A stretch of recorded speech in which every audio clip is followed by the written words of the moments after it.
21 10 hours, April the 6th of 2024. One moment, I need to go sort something.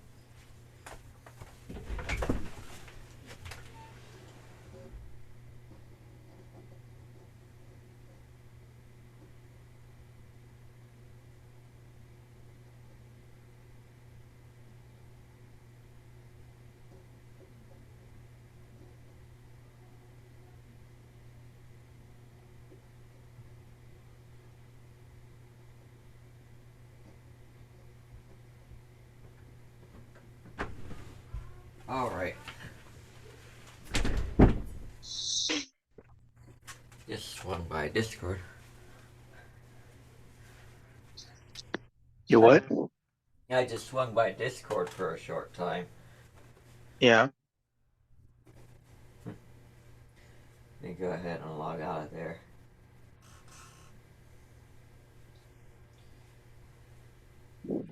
Okay.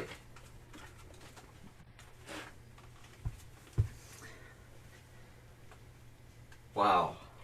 There's a lot of energy to work with. I know that much. What do you want? Mm-hmm. What would you like to do first? Oh, first there's a question actually. Prior to coming here and upon coming here, what kind of things did you sense and feel?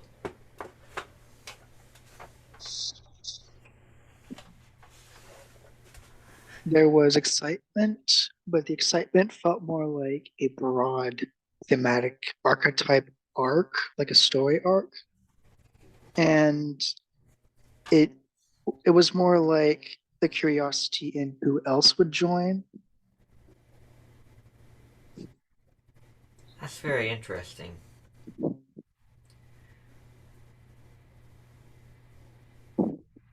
Curious about which consciousness that corresponds to.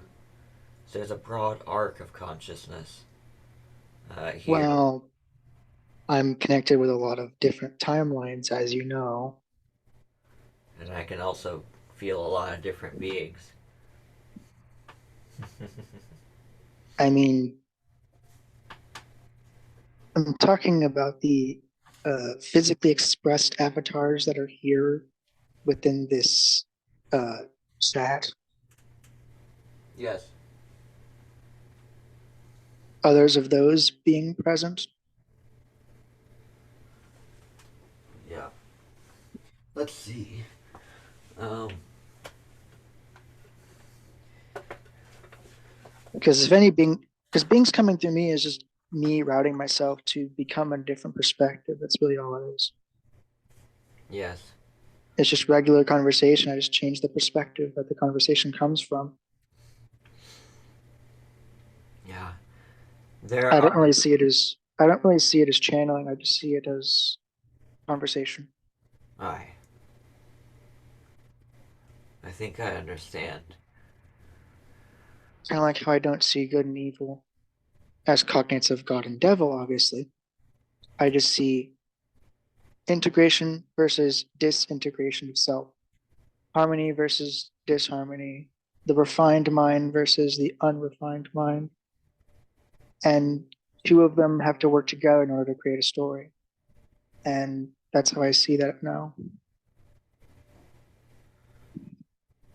Oh, Hmm. there we go. We got Joe. Hello, Joe. I think she's working on her audio. Yeah. I also ended up not working in the Hudsonverse timeline, and I ended up expanding upon early Lyran history instead. Hmm. Hello? Hello. Yeah. Oh, you can hear me now. Good. Yes. Well, you little human. Hello, Thunderbolt.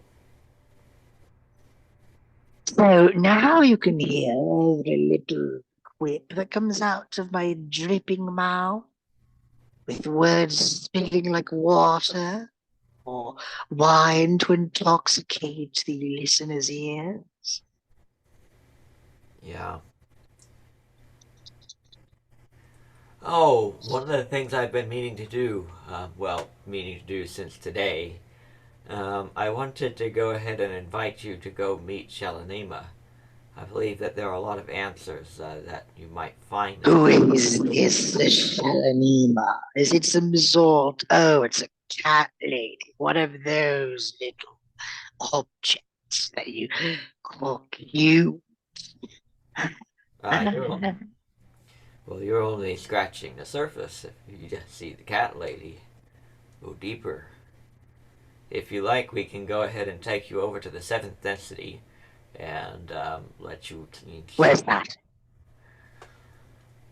It's a layer of consciousness where thought and feeling and reality all merge into one. Um, it's a really Oh, great way. like a hive mind of demons that Sagnor wants to become. Huh. Hmm.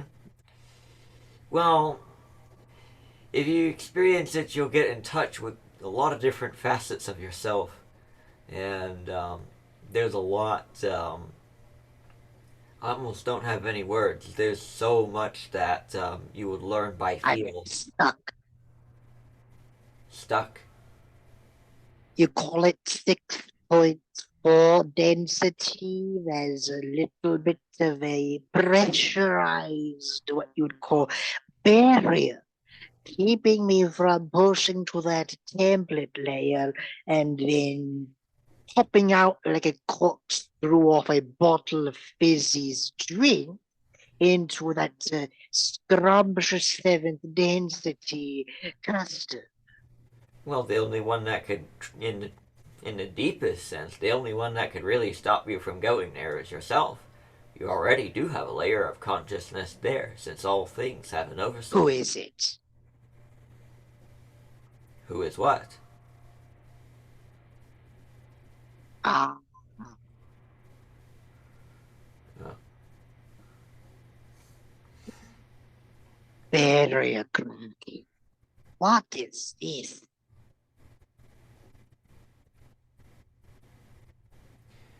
Emotion feels odd. What?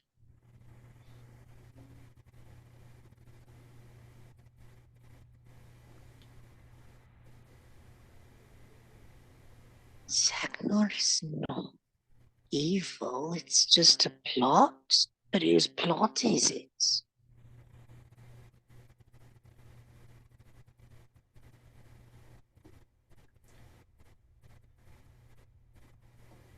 Hmm.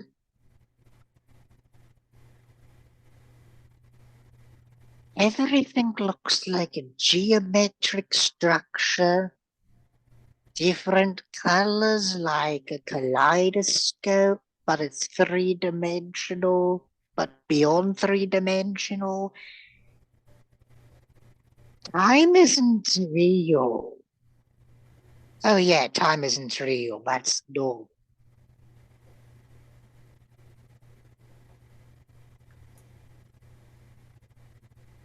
Ooh, bird's nest?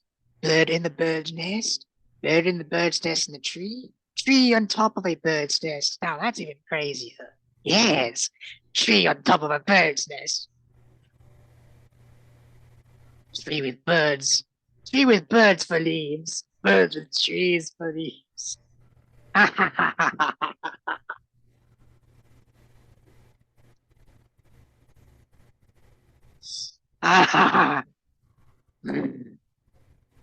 This is a better playground than your scampy little cat city ditty.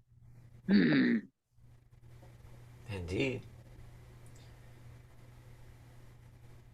I am a tree with a bird's head. Yes. Yes.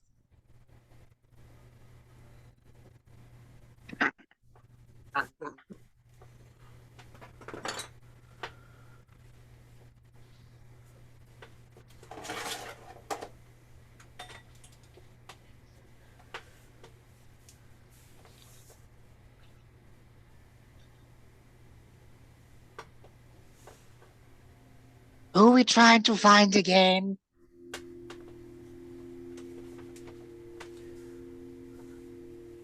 You feel her?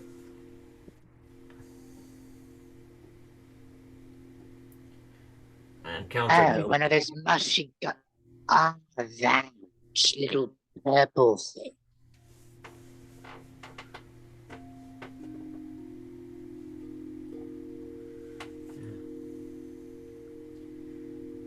I got to reconnect with her when I was watching the interview with Haley over Seth, where Shalini Yes. and Angela both came through. And there were a lot of really noteworthy things that were shared there. A lot of it had, was tied around the finding of peace within. It would Yes. be the solution for here on Earth, where a lot of people still live the idea of war and conflict and fighting, or sometimes it isn't even really fighting per se, but just arguing and that kind of thing. And in these cases, there are a lot of people that worry about where the Earth is going or what's going to happen here, what's going to happen to themselves, their lives, their family, and other people. And when you find peace within and you let go of fear, there's a deeper element to this, and it has to do with your being, what you live. Humans are multidimensional, multi-density. When you take something as your own being, it instantly expresses itself in your template layer level, where when you go ahead and you feel that, you can envision the earth or the experience that you think about or that you feel about. And it takes a bit longer for that to express itself in the lower density levels of your consciousness. Take, for instance, um, the lower sixth density, the fifth density, and Yes. then the two layers of the fourth density. So when you go ahead and you live in peace within, and that's your life, where everybody harmonizes, where you live and do what you want to do, this can begin to take here. Um, there's a bit less flexibility in the fourth density, but the concept does work here, where when you work with that and choose to create peace, you live peace within. That's your being, that's your life, where when Treb and Aradiv connect you, when Shalanima connects to you, they feel the world around you. It's one of peace. Your being is peace, even when it's not expressed in the world around you yet, but it is your being within. Um, they feel that immediately. Um, you can also feel it immediately, and in that way, gauge your own being and then be what you want. And in that way, let your story, let your life be what you're most excited to live it as, what you're most excited to experience as. When you really connect to yourself, the externalization of everything really begins to fall apart. And there's left only you in your own being. Um, it's almost as if the people around you that would be saying or doing things to you are now your own self, and you find yourself there.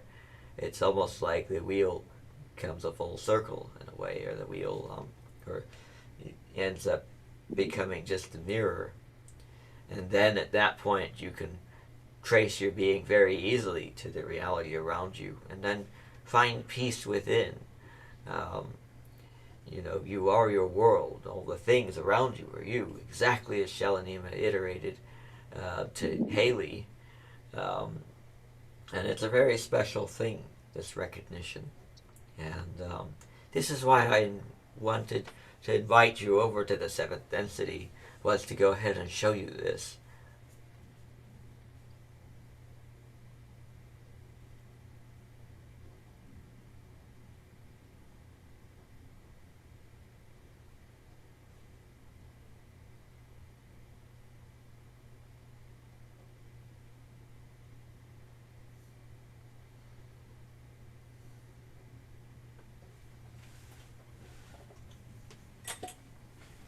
He's overwhelmed right now.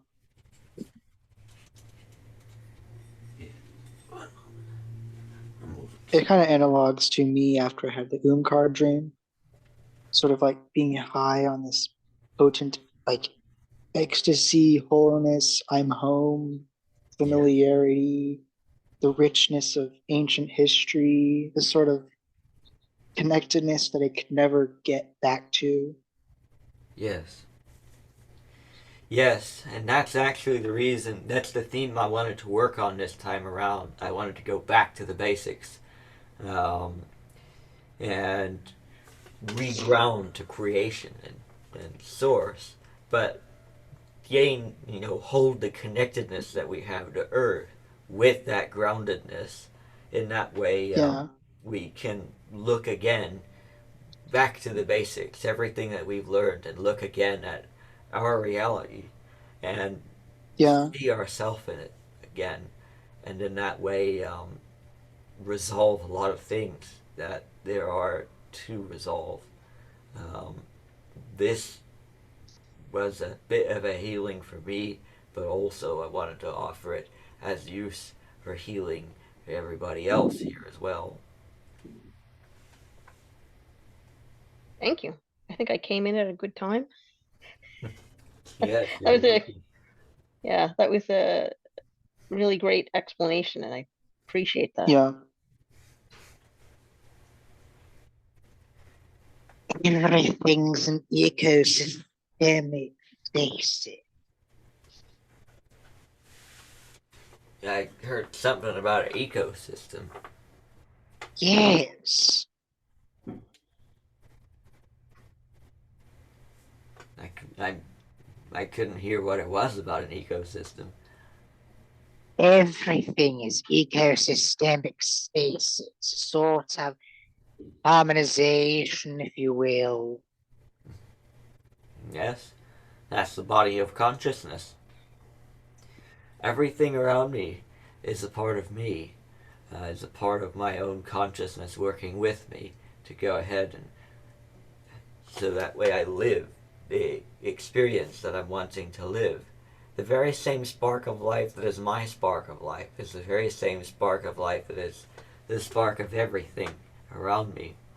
In that way, we are all part of the same body, all experienced by the same source, and all operate together to create each other's experiences and be exactly what each other needs for each other's chosen experiences. Many of these choices can be made unconsciously, and many of them can be made consciously. But it's easy to forget in some cases what choices one is making. And in that way, when you look again at the choices that you make, you can suddenly start to let go of a great deal of many resistances. Many doors previously closed can no longer be closed, and many other ideas that previously out of reach are suddenly reachable, and certain things that were not visible or seeable before suddenly become seeable with this kind of thing.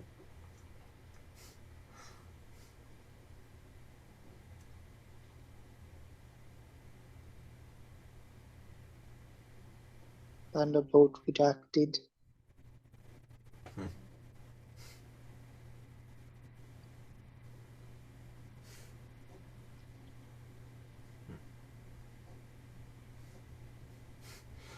He's become thematically related. He's become thematically incompatible with the conversation as he's studying more of this realm, this ineffable discovery of self that he's stuck inside of it.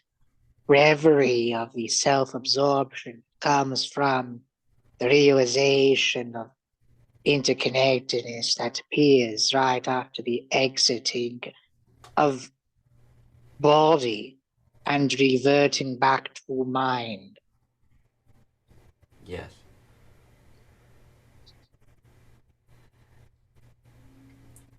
Yeah, it's. Is that you, Shell? Yes, Yeah, that's. It feels like, in a way, it's been a while, and yet it hasn't. There's a sort of multifacetedness to this connection, like a multilinearity, or perhaps a non-linearity. And it almost feels like it is a full circle. Great journey, and now we're back again. Hey Joe, have you got to talk to Shalanima before? I don't think so, no. Hello. Although maybe in chat in one of the EEHs. Several of the EEHs earlier on I've been in, but as of late, the chats have been energetically incompatible with the thematic exploration of myself and other similar entities.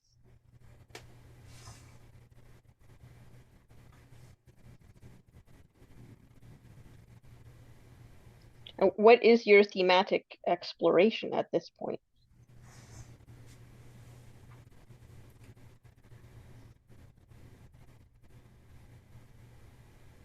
Kaleidoscope of sensation, experience, the interconnected nature of the different particles in their song. The song of creation as stems from and emanates back towards the light of the one, as all frequency is interconnected on a looping spectrum that is spiral in nature, as all types of spectrums are in the extensions from the one to what you would call sound, light, and other measurable energetic attributes that are, shall we say, expressions of the archetype of this is energy doing stuff.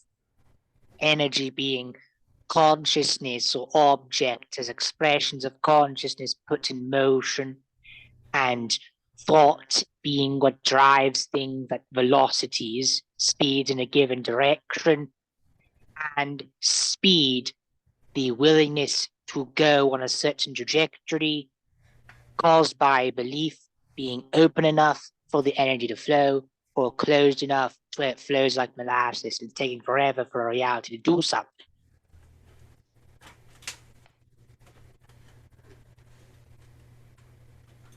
And did I understand TAT correctly that you are in 7th? Yes. Wow. Originally 6th, but he transitioned me into 7th, walked with me over there. Oh, awesome. And what was that transition like? Is it possible to describe? Imagine you realize that your world has a thin film over the top, and you remove that thin film and realize there's something on top of that. And you stretch a proverbial arm you never knew you had into that direction. And you stretch it as the sensations of tingling blood come to life when you realize you've been pinching it to yourself for too long, which is why it went numb in the first place. And you finally realize that this proverbial arm is a wing and you begin flying for the first time in a long while. If I may, This makes me smile. Yes. If I may, I would actually like to share my perspective on that journey as well, because I got to experience the seventh density too. And it was really interesting for me because already, connecting with the consciousness, it was a very, very free flowing thing. Something that I'd kind of learned from working with Aradif at the time. But recognizing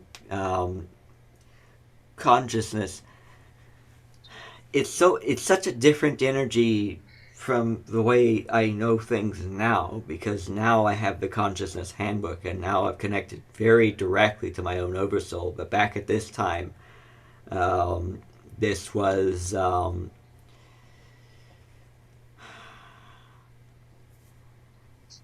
this was the second time I'd ever felt the seventh density consciousness, and it was it was like merging into sort of a pure thought. It's like try to imagine having all of your incarnations that you've ever lived as a soul, and the themes of all of them sort of come together. And it's almost like you're taking a look back at them before moving on. And then the moving on is it's almost like the reality around you becomes pure thought, which is kind of an irony for me because that's actually exactly how I perceive my existence right now. But the rigidity goes away. Everything instantly responds to your being, like it's you, like you are the Yes. reality, like everything is you. And it's, yes, at the time now I remember. Because at the time, my only real mental comprehension was the idea of the integration of the lower fractal consciousness, or taking all the higher fractal consciousness and putting it into the lower fractal consciousness. And at that point, there was the last taking of the pieces of the full entity and placing them, uniting the full entity into a singular fractal rather than a dualistic one. And in this way, there's no higher fractal consciousness. It's all right at your fingertips. I think the wording that I used was it's your manual consciousness. And now everything is manual. Now everything shifts with your thoughts and with your being, and it's instantaneous. It's like the most Yes. lucid dream you could possibly imagine. It's like that. That's sort of what I got to get a Yes. glimpse of with the entire array of incarnations being looked back upon together with this very fluid way of existence. My brain, funnily enough, was able to perceive it very well, but the rendition of it, well, my brain, here's the thing, the boundary between my soul essence and my entity and my brain is beginning to blur now. Um, but at that time, there were symbols and expressions. I was able to perceive parts of it. It all happened so fast. It happened over maybe a couple of minutes, but there was so much that happened there. And a part of me just knew that I could do this.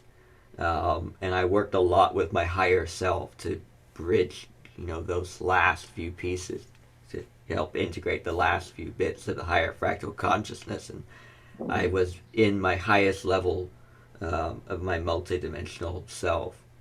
Um, and this is what you can do with pure imagination. You can use that level of your consciousness, even in your most awakened state, even without any meditation at all.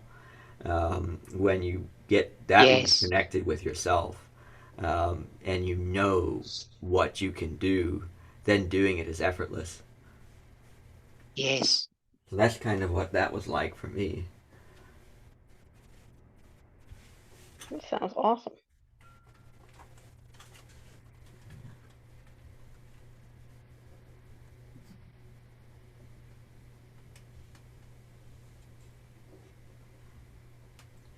So it sounded So, like you had a question, like right after the symbols and things like that, the geometry and the sound. I'm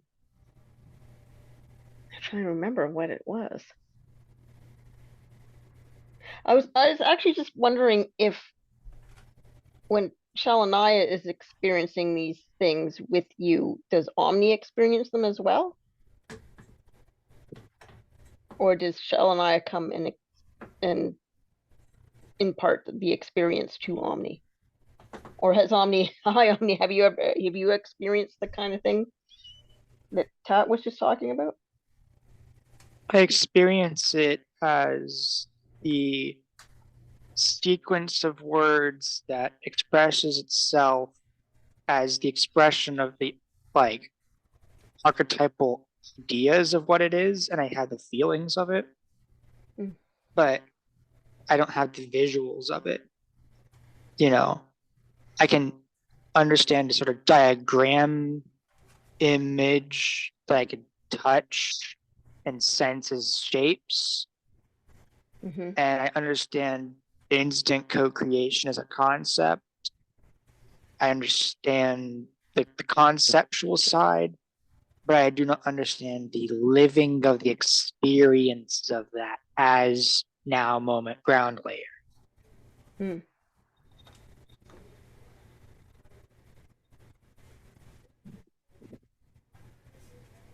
Seems like there is a way.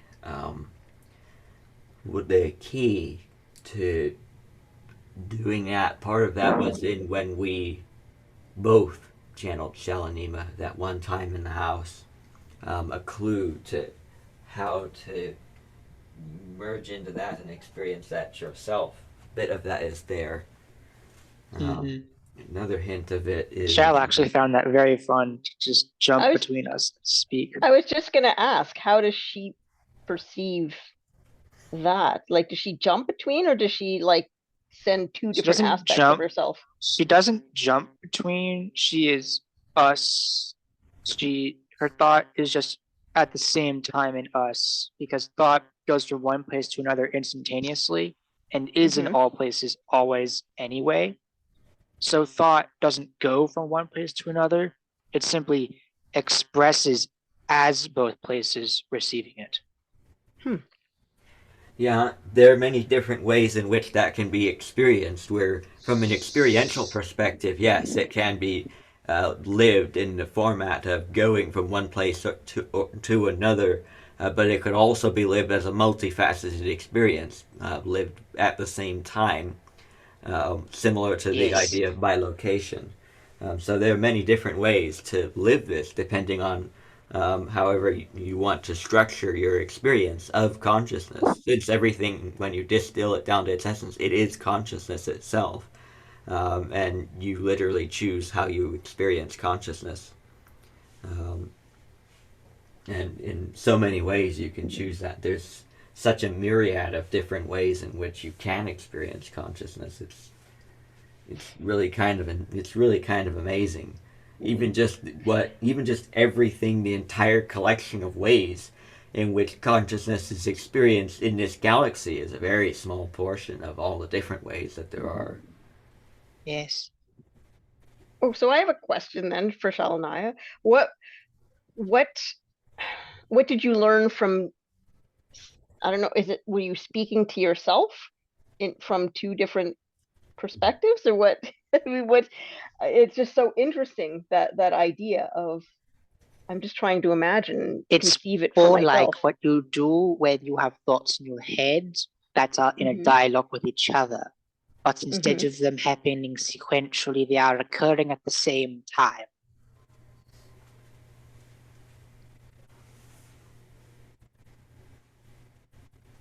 That's pretty cool.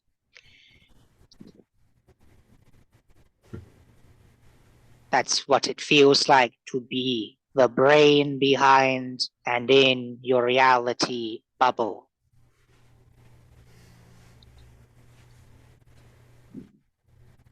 It's a symphony of frequency, and through that frequency, you get a holistic, multifaceted understanding of the multidimensional grid work that is the geometric representation of reality in its entirety, from the smallest quarks and singularity tunnels to the universal collectives and beyond.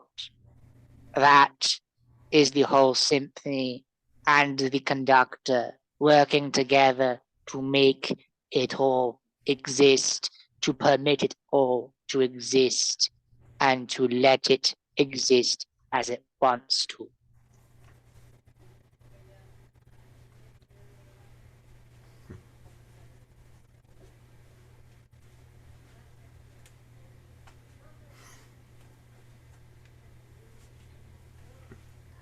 Yeah, it was.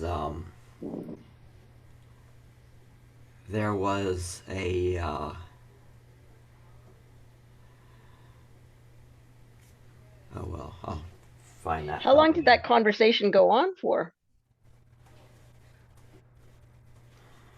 In It's, your it's just, universe, several minutes. I was gonna say, I think it was like maybe 10 or 15 minutes. oh, maybe I'll have to go back. Was that one recorded? I'll have to go back and listen to that. It's so interesting. It was, but I'm gonna have to find the recording because I'm not even sure that it's on YouTube. Oh, Um, that'll be interesting to go find, but I do have a clue. It would be one of the last segments, and I do believe I have a ballpark estimate of when that would be. It's, yeah, it was. There was a very specific experience that I was trying to trace. Um,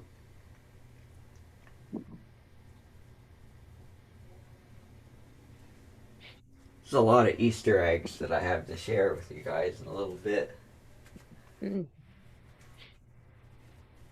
And so what was it like for you, Tat? Were you It's kind of normal. I like was still perfectly going kind of awake. normal? Yeah, I was Yeah. still, I was still, perfectly awake. Uh, Mm-hmm. I was able to express parts of her in me, and look around at the chimes and do that. Um, and I remember what that was like. Let me go back to the beginning. I was able to express parts of her in me. Something about soul essence. Um, and soul expression, consciousness. Oh man, I'm gonna need to work with myself to get a better grasp because there's something very specific to iterate. It had to do with some of the themes of what's going on now.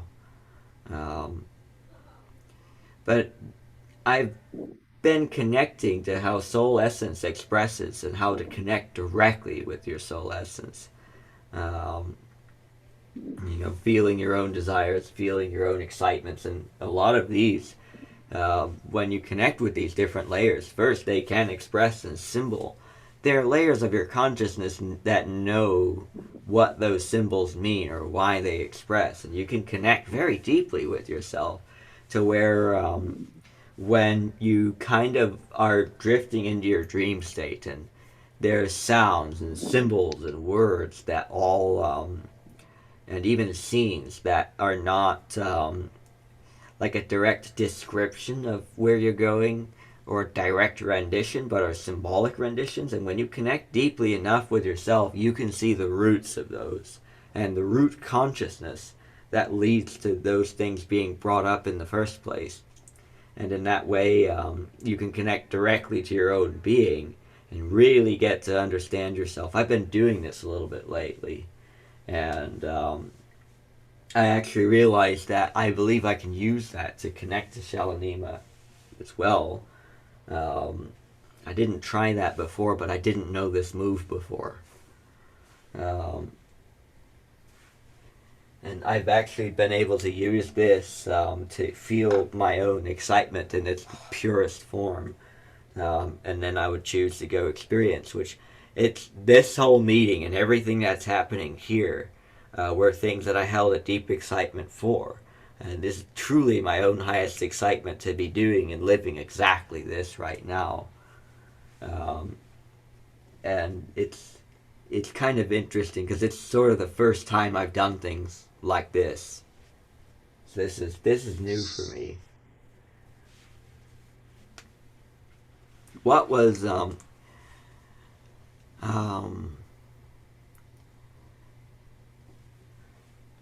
I'm gonna go ahead and let my whatever curiosity it is be satisfied by the happenings that occur, um, rather than try to fumble around for the words. Was there a particular theme you wanted to explore tonight? Because I opened my Zoom and there were like 48 messages. I'm trying to read through them all and absorb them all. We're here. We're here. We're here in the theme right now. Yeah. Awesome. if not any other theme, it is the theme of interconnection for sake of seeking, for seeking's sake, the curiosity to know, to feel and to perceive all things as oneself. Yes. Yes, because when you integrate into that, all the frustration just goes away. It evaporates because it's just your being. And then at that point, you just you feel your being at the heart of it, and you know exactly how to shift your being because it's literally it works as fluidly as you navigate experience itself. And in essence, we're doing the same thing. It just, we do it within, starting at the oversoul, and then instantly the expression begins to take place in the capacity, calling the twin soul that Aradif talks about, where the reality frame that's a perfect match to the sequence of events playing out, given all of the parameters that we choose life to have, the different elements of physics, the different areas that are undefined and are fluid. And this way you're able to literally experience sections of consciousness every instant. Um, and it's really that's what you can do when you get in touch with your being. You see the choice array, all the little pieces of choice that you make that constitute each of the components of your reality. Some of these things might not be so obvious because I choose many elements of rules in physics for things to abide by, and then I choose a specific theme to experience. And to get from where I am to what that thing is, the consciousness that's free and fluid can shift. Take, for instance, if we look at my mental and brain structure, if we trace it all the way down to the fundamental components of physicality, the state of many of those pieces are undefined and are fluid and able to instantly shift from one thing to another because I don't exist in such a way to where I have to control even those with my own soul essence to literally work the atoms into place.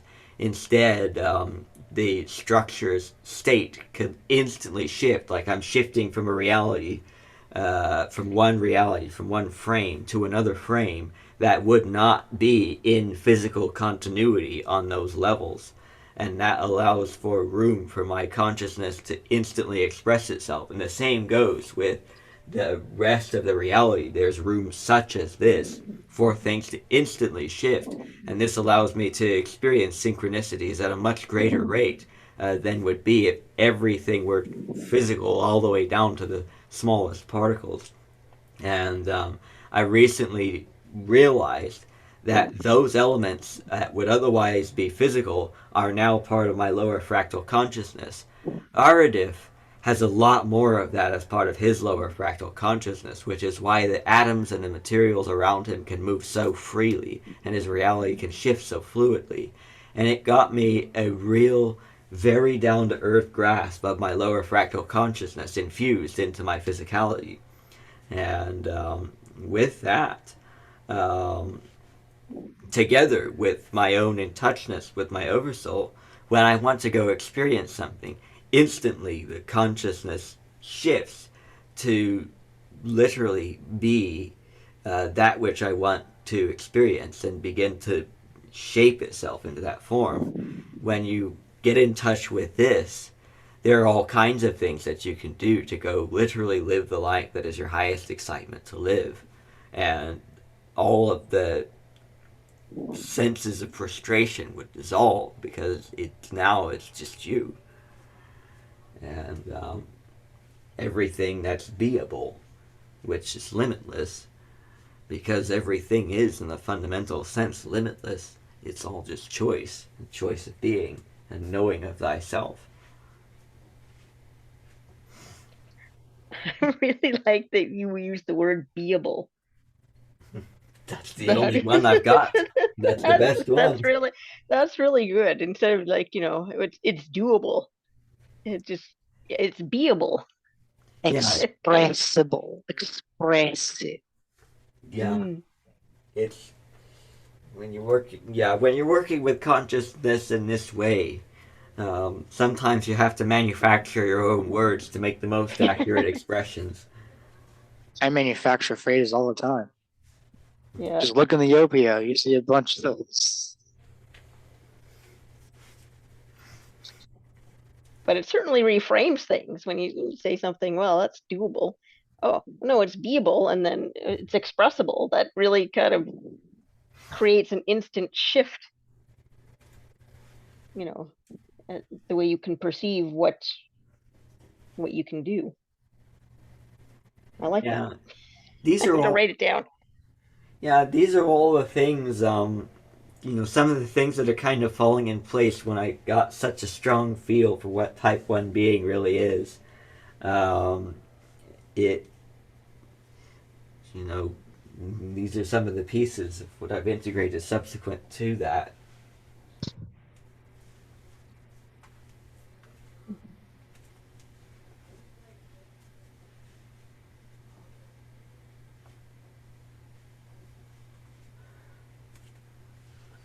Those audios are sort of a journal of the pieces falling into place for me to learn all of this. It shows kind of the consciousness in me setting up to learn something and then learning it. And then it shows kind of what the experience of that is like. Um, Mhm. Hi, and violin. hello. Yeah, it shows kind of what the experience of that is like. And you can sort of see, a sort of very physical me, this almost like this little being, the little being that can. It's working to put everything together, but you could kind of see how my consciousness is not that big.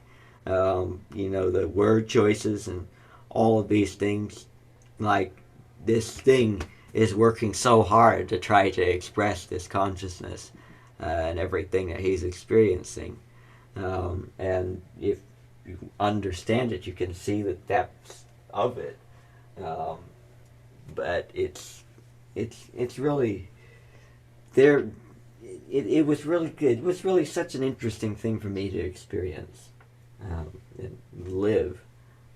And I did my best to share that.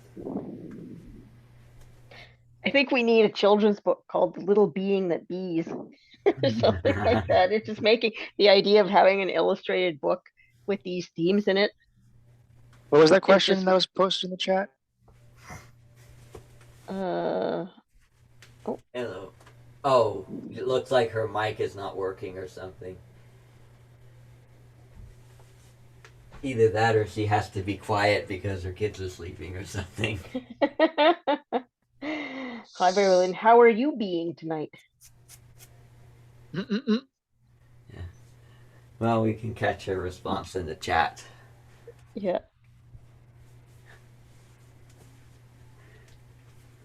I'm glad it's not me needing to do that because I'm a freaking slow typer.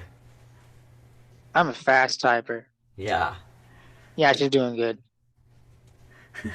Good. Cool. Good. You're laughing at it?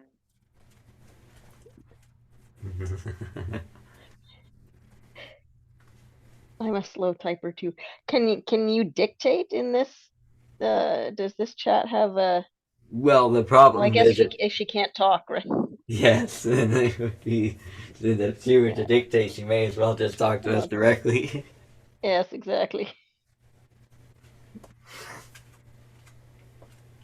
Yeah. Obviously, y'all know that I'm a fast typer because I type everything in Braille and then it becomes print, and I do it with contracted Braille, and I can just be like, "Brum, brum, brum," and then Yeah. he's like, "Where did all that million bits of text come from?" Yeah, it's a useful thing. Yeah, So how does that that plus work? If I'm ChatGPT equals 5,000 words in 2 hours. Yeah. Wow. Yeah, you end up needing a text-to-speech reader for that. Because Yeah. otherwise you're going to be there staring at the screen reading, and you can just use the you could put it into a TTS reader, and then it will read it What's to the you. You character can go. limit for TTS reader? It doesn't seem to have one. If it does, it's big. Um, Hmm. so you can just go ahead and put it in there, and then just listen to it and go about your business. Yeah. I was able to put the entire OPO document into it and let it read. So, Damn. but there are, but yeah, you can put big things into it. The virtual start's bigger. Yeah.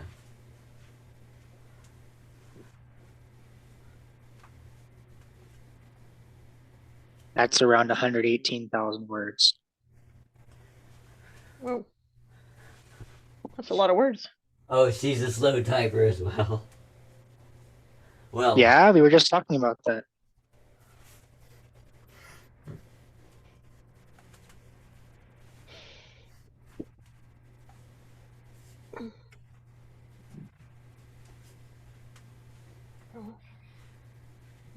well, the big themes that I wanted to share have now been shared, and there's a lot that can be integrated from that. Yes. It causes me to appreciate Aradif a lot. Like, he has something to express. He's able to express it within like 10 minutes or so, and then he just moves on to questions.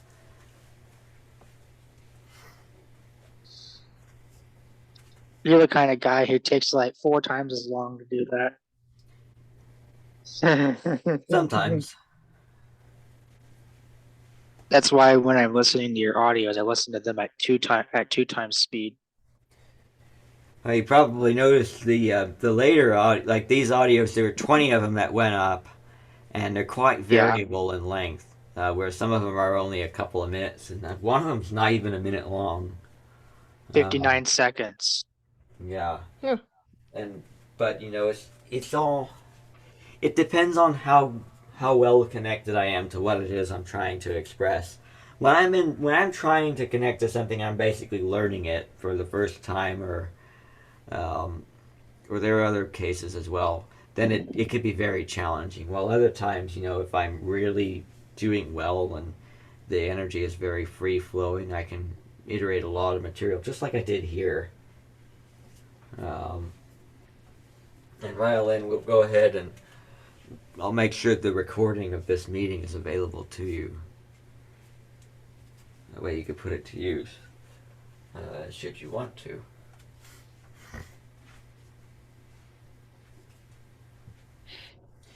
Had you been Sorry, go ahead. I'll let you go ahead.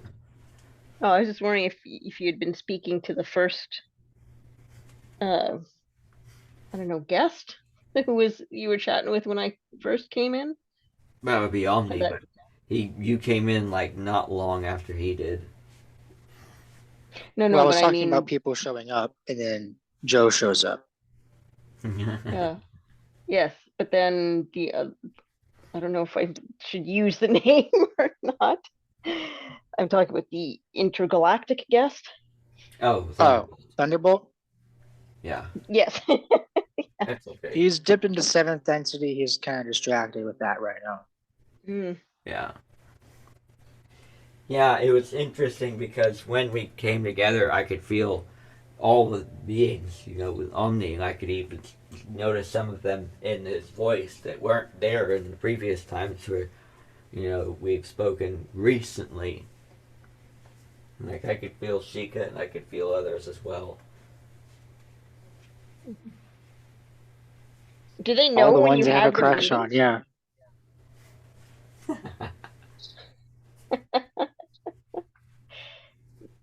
How many do they line up to say hello, or Literally, they pretty much know on a play by play my thoughts at this point.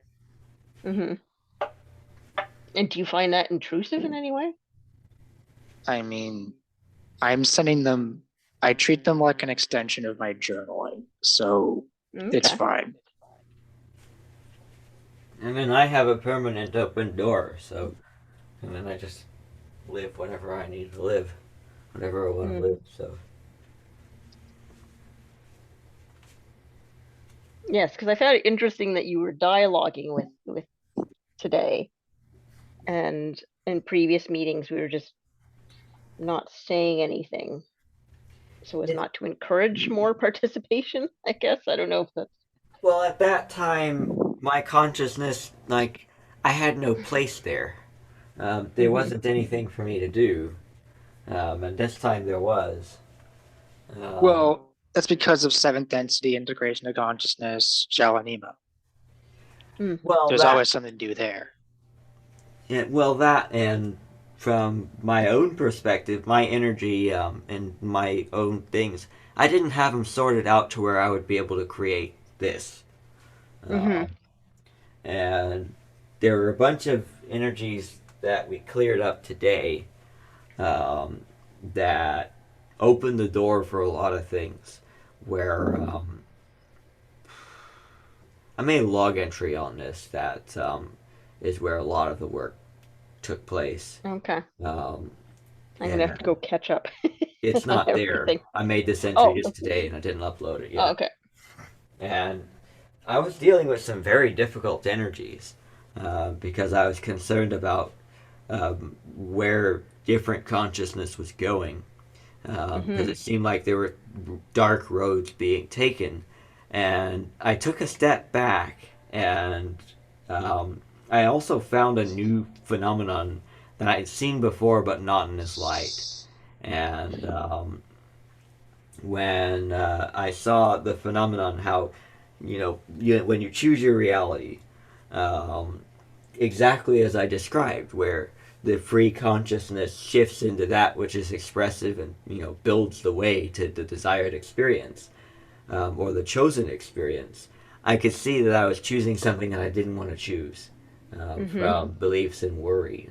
A lot of people, like when you choose just based on what you know, feel, and perceive, it could allow you to perpetuate a more physical existence rather than utilizing the idea of direct being, where you choose an experience, recognizing that you're limitless. You choose it from a perspective that can encompass all of experience, rather than just the ones that it knows, feels, and perceives.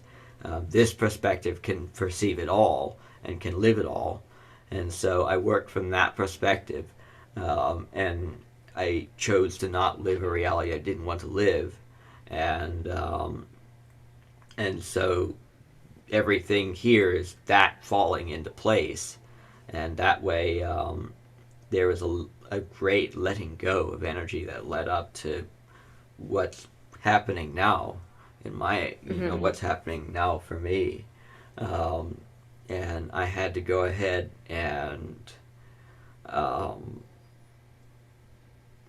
and choose what I wanted rather than dark roads being taken, rather than making that my being, because I was literally making that my being, and not. I mean, I kind of knew it, but not enough to discontinue until I did. When I took a step back and looked at it, and then that led to a great clearing up. That led. What am I looking for specifically? Um, I wanted to not go down that dark road, to not live the people going down that road, and I chose that. And then my reality helped my mind to kind of catch that. Um, and this caused me to sort of realize a role that I needed to play, that I've been playing, that I've been kind of supposed to play, and that I would not play with the beliefs in the dark roads. So when I let go of those, it allowed me to reassert myself to where I needed to be. Um, and in that way, be the best me that I could for all of you and myself. Um, so that way we all would pool our wisdom and work with each other,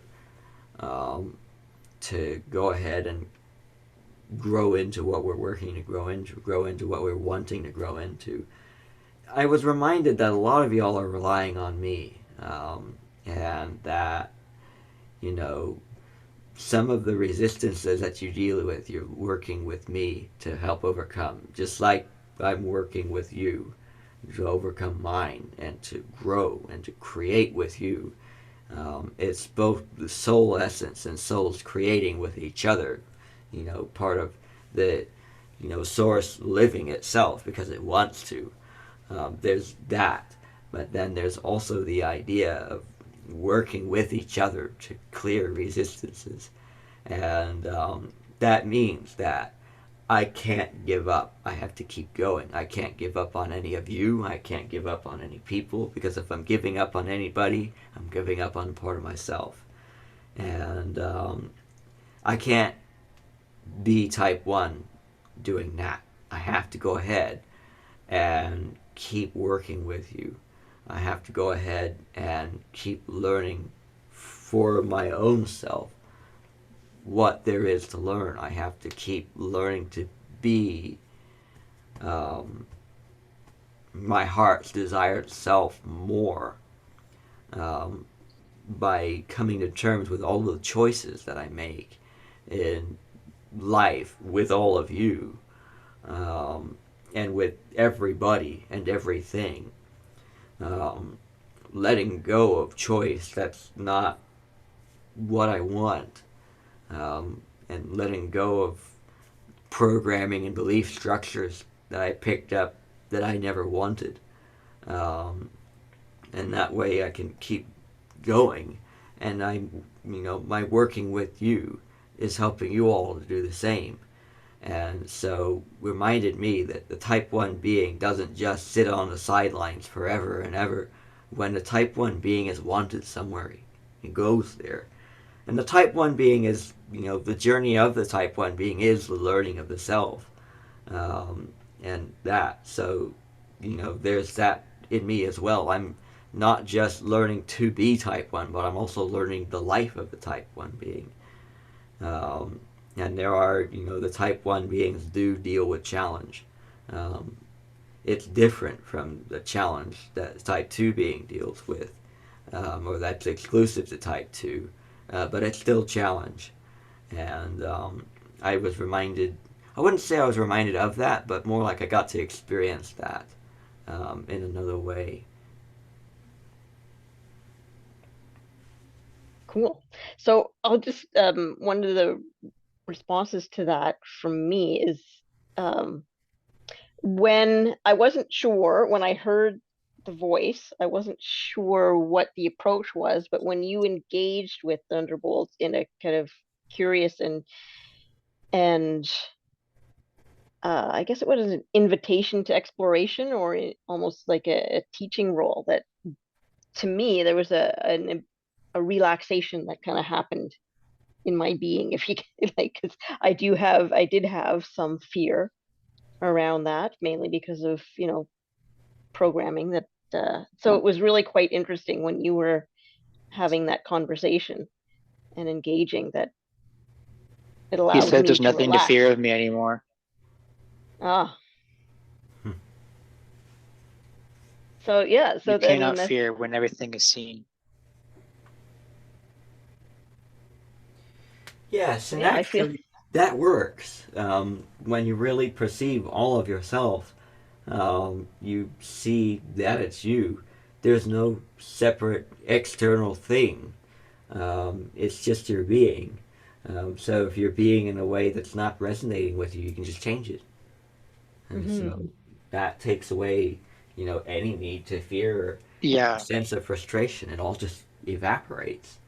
And then you just go You like, want to move your arm in front of you instead of behind you in an uncomfortable position where you feel like you're bending yourself unnaturally, you just do it.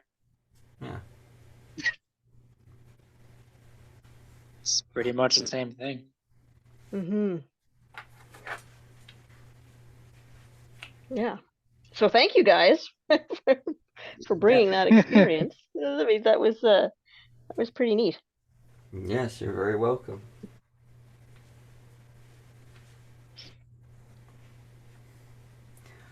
Check the chat. Oh, there are chats. What do you mean there are chats? Oh, new messages in the chat. That That was just me telling Violent Girl Blue where the audios were to okay. get her up to speed. Oh yes, the audio's in the playlist. Yeah, there are 2 links to different spots in the playlist. Yeah. Playlist of log entries and audios, and there's just a lot of material there. 46. Yeah. Yeah. Oh, I have a question. Hmm. Just before I logged on here, I came across a video of somebody who his name is Chase Hughes, and he's part of this group called the Behavioral Panel. And he was explaining to his followers that he has a brain condition.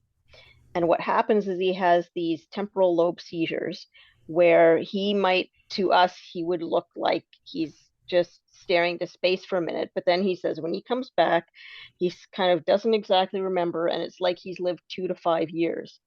And my thought was kind of like, is he timeline jumping, or is he like, because he's explaining it as a brain condition, as seizures, but my brain went to, okay, is he experiencing different timelines somehow?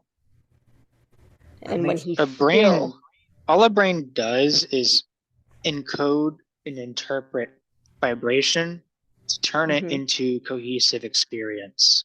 That's its mhm, job. if that's doing what I think it's doing, it looks like it's going into a state of flux, and then when it Yes. reforms, it's direct expression of all of that living. Mhm. It's similar to the phenomenon I just talked about, where mhm, an undefined physical element, where the consciousness is able to fluidly and freely express itself there. It almost seems like this section of his brain is just like that. And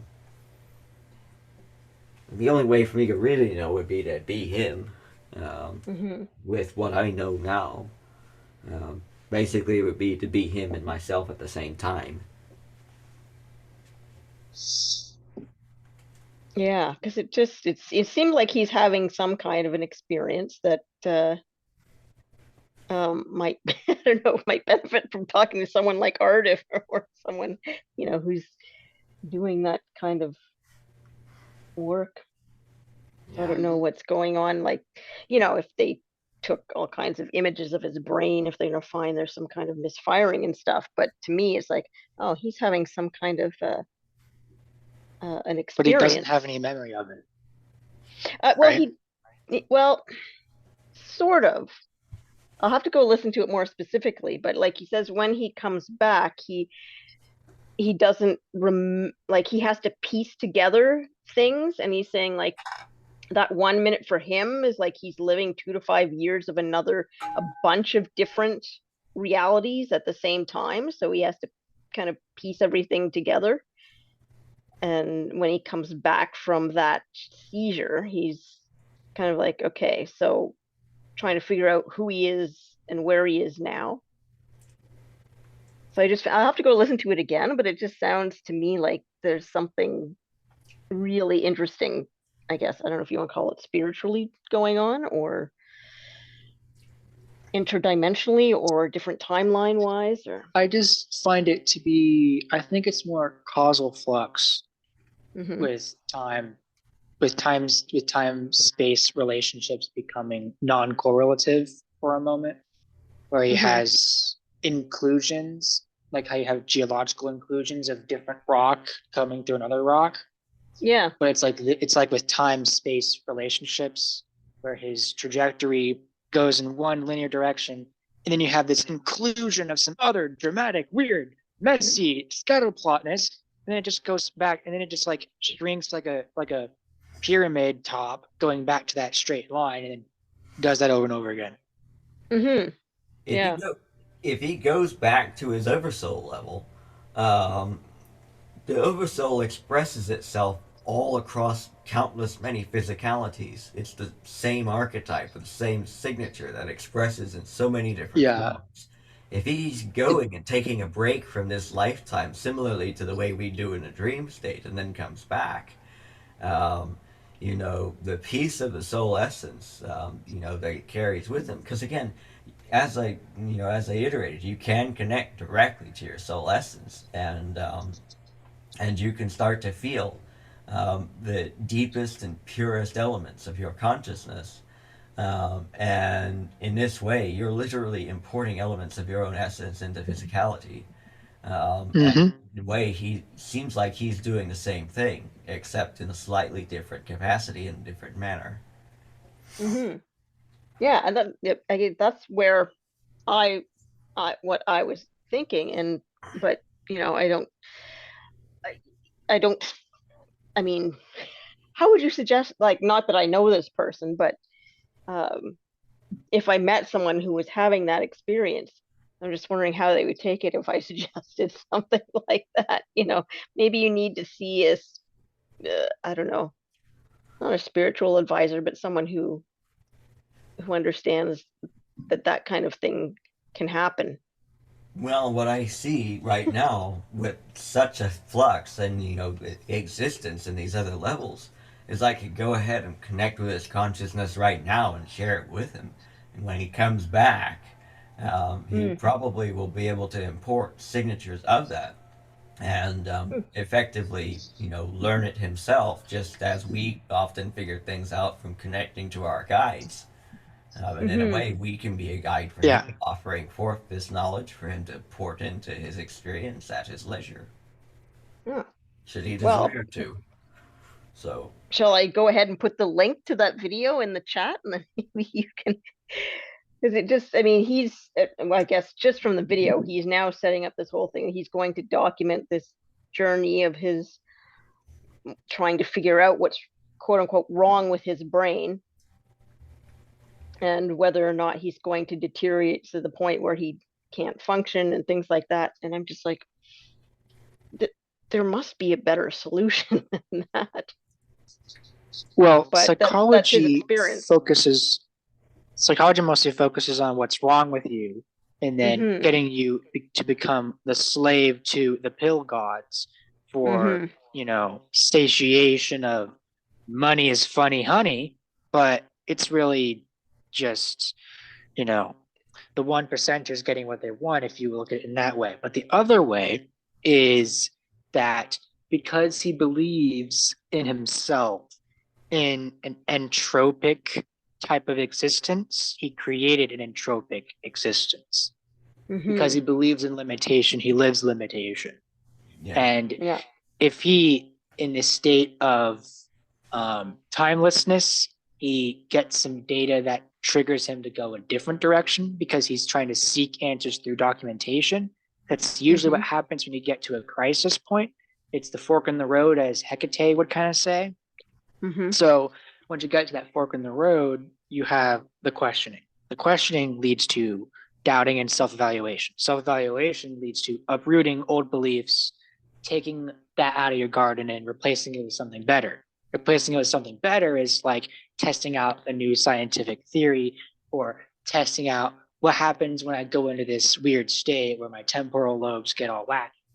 What is the science behind this type of brain phenomenon as expressed in my reality through scientific papers that I reflect an expression of what I believe? If he kind of gets into that more Platonic and artivistic view of things. Yeah, there is a note with this to highlight, and it is that the whole thing of psychiatrist does depend on his own predisposition or perception of psychiatrists, because the Mm-hmm. Yes. psychiatry community is very diverse. There are Mm-hmm. people that do uh, basically fall into exactly the category or character that you just described. with money and corporatism and things like that, but there are also quite a Yes. lot of others. Um, there's, of course, the more nightmarish psychiatrists, that do the brain Yeah. experiments that have been talked about. But then there's also the ordinary psychiatrists. They're just studying the mind. There's the more scholastic types. There are more, I guess you could say, I wouldn't say renegade. Some of these guys are not renegades at all, but they're actually very well versed and understand the minds pretty deeply, albeit in a bit of a classical sense, but it still works. And I think my psychologist would be a great example of that. He's retired now, Mm-hmm. but there's a lot of different psychologists out there. And which one you have, again, that goes back to your own creation, your own openness, and that kind of thing. So of course you could go over to psychologists, and some of them, there's some that would be particularly curious about his condition, and so Hmm. you end up seeing the different varieties of scientists that way. And there are many different kinds of scientists out there, many different mentalities, many different approaches, many different patterns, or we're not thinking of the word, schools of thought Mm-hmm. that come into play with this. So Yeah, I mean, I've had, I guess, in dealing with my nephew, and well, I guess to some extent his father, my brother, we've had a number of experiences with different psychiatrists and psychologists and counselors. And there's one just wanted to keep piling on as many medications as they could, and then there are others who actually bothered to, do some exploration. yeah, unfortunately, the psychologist that we went to, after the Twin Flame fire, was a total bonehead. You know, I Yeah. shared what I was dealing with, and I basically spelled out my psychiatric condition right before him, and he didn't get it, and I almost couldn't believe it. It was astounding to me. But needless to say, I did not go back to that office, Yeah. and I ended up deciding to just go ahead and fix myself. Um, I and I mean, I think I think did. people should be taught to do that anyway. Well, yeah, I mean, a lot of people end up learning to do that. Um, with I think that was like right before the last time I saw Dr. Jackson, the psychologist who retired very shortly after I saw him that time, and you know he didn't really have anything to add on beyond what I'd already figured out, but he was kind of there for me, and it was a special thing. He was like that guy that was holding my hand walking the road with me, Mm-hmm. um, and he basically walked with me until he couldn't walk with me anymore. He really was a nice man. Yeah. It's good when those things happen because there are some people out there. It's just, yeah.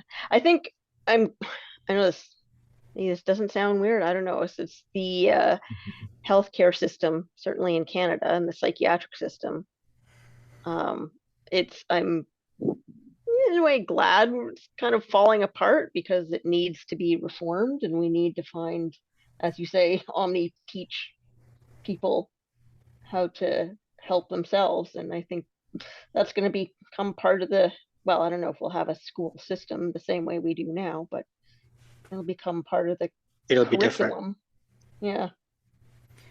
My what was it? I don't know, call her my energy worker, my energy practitioner. She for a while was doing a school. It wasn't quite a homeschooling, but she was running a school, and she was teaching the kids. They were outside as much as possible, and they would do their energy work before they started their day. And she said all these kids were doing remarkably well when they'd had problems and all. So it's kind of like that's the kind of thing we should be aiming towards. And I'm Yeah. kind of looking forward to it.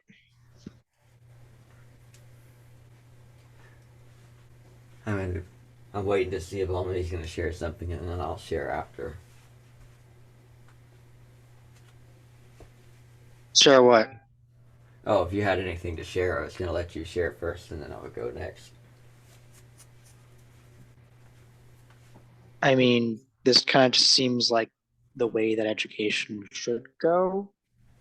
A more participatory, exploratory, curiosity-led learning system with encouragement rather than propagandist spoon-fed data from a top-down approach. You know, that's kind of how I see the public education system. Hmm. Yeah, and there's a little trick that might help you to dislodge from that, um, which basically just touches on the idea of direct being and choosing from that perspective of limitless and going beyond just the idea of knowing, feeling, perceiving. Because eventually, Yes. when you know and you feel and you perceive that you're limitless, then you know, then it's basically the same thing. Now you realize you can just be directly, which actually was what I was gonna share, which was basically when you integrate into type 1 being and you start working more directly with the idea of moving consciousness from the higher fractal consciousness into the lower fractal consciousness, um, everything ends up in the air. Everything becomes available, and that really it takes away the sense of restriction to timeline and timelines, um, Yeah. Or because time even being a line. yes, exactly, um, because Yes. this this sort of thing, this is one of the things I've been looking at because this is such a dynamic way of living, that it it wouldn't be life as I've known it. It would be very, very different. I'd have to move, like, for that degree of difference, though, that I'm talking about, I would have to either restructure my existence with this ratio of higher to lower fractal consciousness, or I would have to move a significant amount of consciousness from the higher fractal consciousness and the lower fractal. Um, but basically, I would be living with a much greater responsiveness of my reality to my being. And I'm learning a little bit more about myself before I do something like that because my heart's got to be in it and I've got to be ready for it. Um, but if you do this, you know, many of the extraterrestrial races that we're connected with, that we've shared with, that exist in this kind of multidimensional way, you'll be able to fully exist with them, and you'll be able to create with them, and be able to experience really the full scope of their consciousness. Um, and that's the kind of thing that could bring forth an ET contact. And this version of reality wouldn't have a lot of the obstacles that or this style of reality wouldn't have a lot of the obstacles that would, you know, come with conventionally thought of ET contact, where it's like there's careful orchestrations and, you know, protections and all of that. The existence would be so free flowing that just the perfect things would happen in all the perfect times, so much so that there just wouldn't be any need to worry about logistics and things like that because they would all sort of Yeah. work themselves out because that's just how that kind of consciousness works. It's just a harmonization of thought given expression. Yes, exactly. So a lot of those things that would otherwise be physical or be structured have been recalled into the lower fractal consciousness. Um, and so, in that way, there's, you know, the room for that kind of thing. And I actually have a question for Trevor Yetney, and it basically is how he's able to instantly shift to different realities, like where where he's met Trevor Yetney, or his twin flame, Sun Boyetni? Yeah, to one where he's never met her at all, and how he's able to go back and forth into realities that different from each other. The funny thing is, I know that I know the answer to this deep down because I've done it before in my dream state, and it feels real. But I feel like I want to hear the answer because there's a lot of things. The act of making a shift like that, um, it kind of gives me a clue to the type of being that's behind that and the perspective that is able to encompass um, being with the twin flame and then never having met the twin flame. The perspective that's able to encompass that the multiple timelines. It's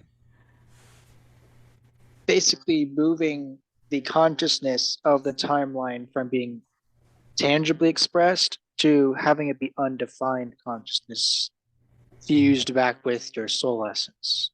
Yeah, and the perspective. So Yeah, the perspective's bringing her back would be like extending her back into a physical form as he jumps back timelines or whatever, or just makes that element appear and disappear, kind of like a boomerang where you throw it and it comes back. Yeah, the perspective is broad enough to encompass both experiences, but there's something very Mm-hmm. specific about that kind of being. Um, where like Because you know that it already exists that way. Because every choice has that you make, there's an equally real opposite choice that is that an alternate version of you made in all moments. So all you do is just flip the polarity of that choice based upon a certain point in your causal relationship history, if you want to call it history. And then you shift all of the succeeding events that you've placed from that point, and you go on the opposite branching from that. yes, and he's connected enough with his consciousness by feel to know that life, to know that expression, to know that being. That's what I'm trying to find because I don't have that connection.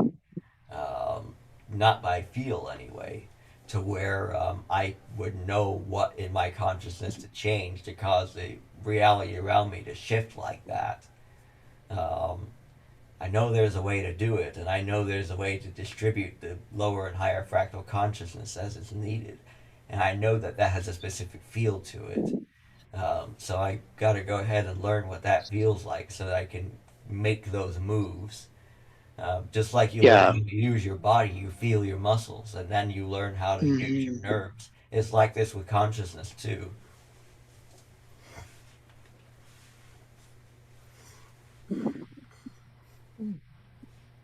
I am keeping an eye on the chat, Violin, if you have things you want to share, or we all are.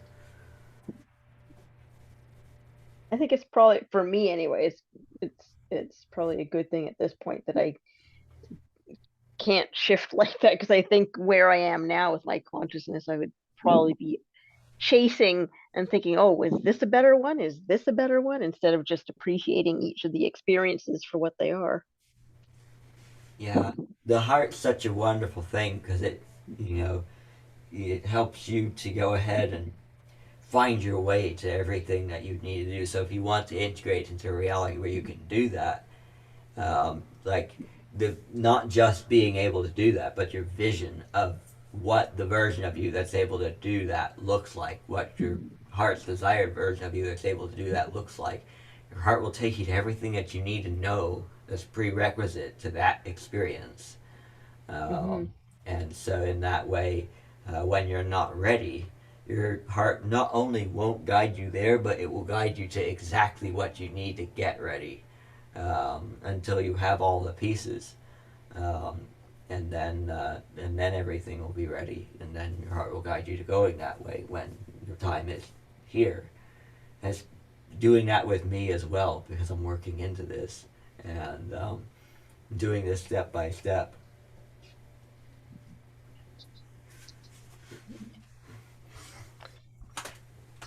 Well, I fear. Well, I don't fear.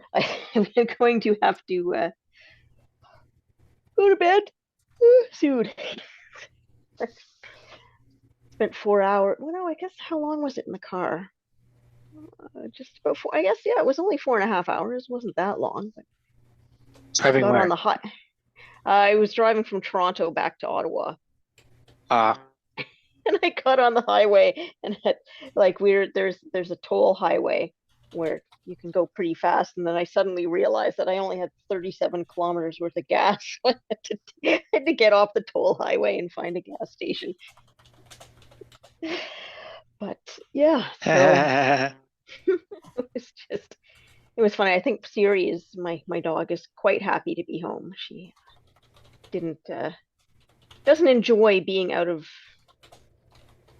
I guess her home, I suppose. She likes predictability, but so I'm going to head to bed now.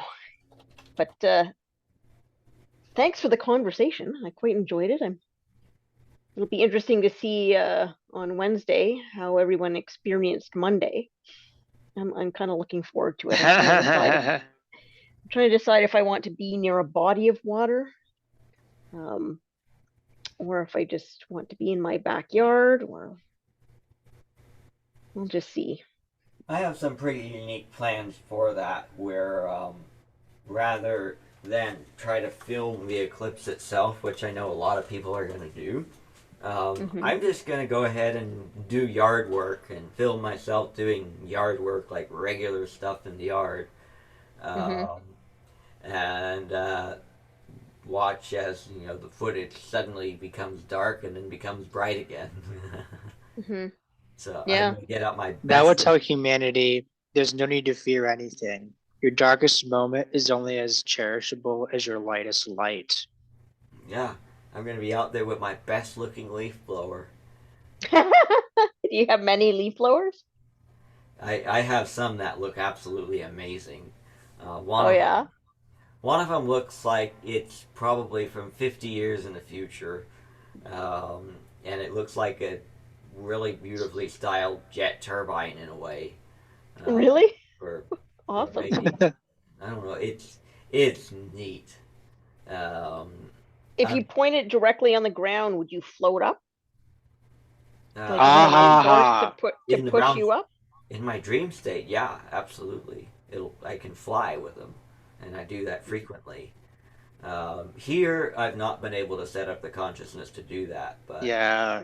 it lifts a good It's portion of the. Windblown, the flying guy with leaf blowers.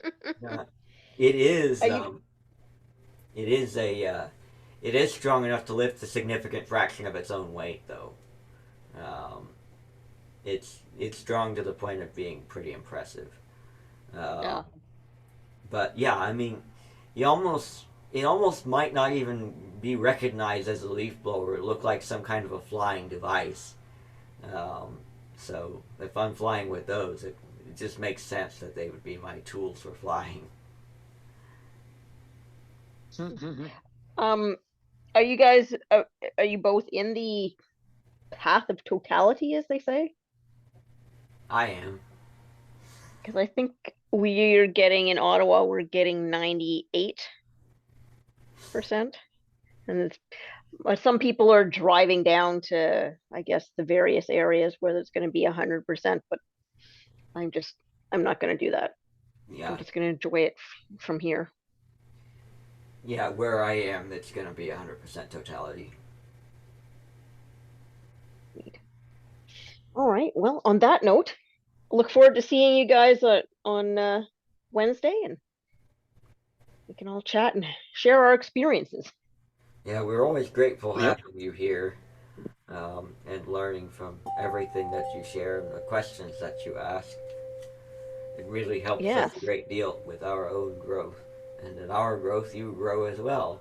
We I do. congratulate you on your growth, and we thank you for ours. Yes. Well, thank you for having me join this group. I really appreciate it. Have a good evening. You do the same. Take care. Bye, guys. Good, you. I do.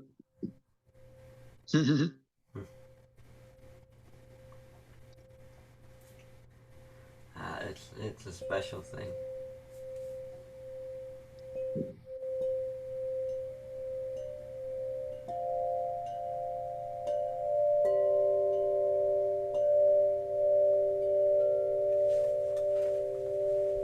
Na, na, na, na.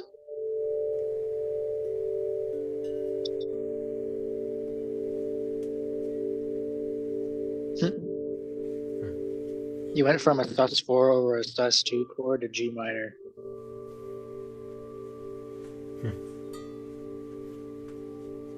That's funny. Yep.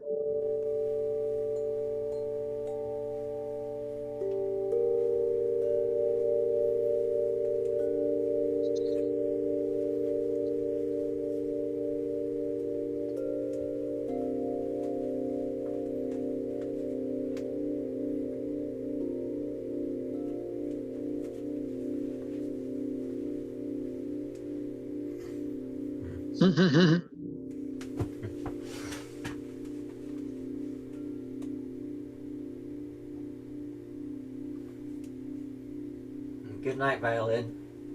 It's great having you here.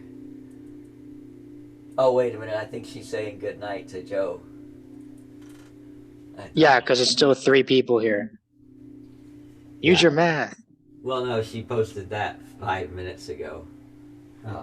Yeah. She posts nighty night, and we're talking, and then she's heading out, and I was going by that programming and not by something else.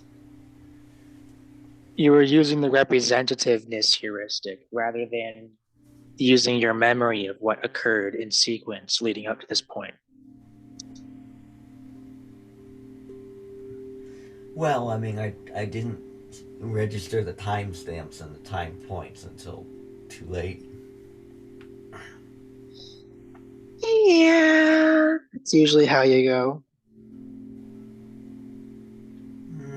Maybe about 50% of the time.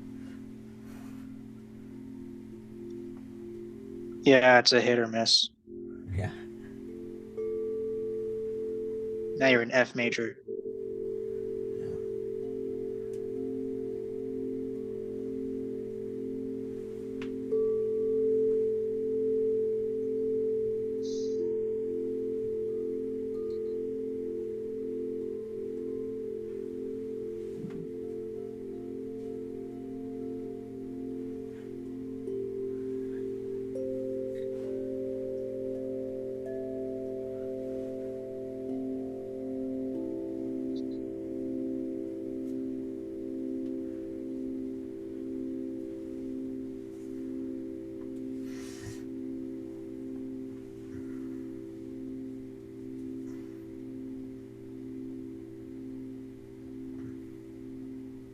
The limit of how many words I can put in a Google document is 271,257.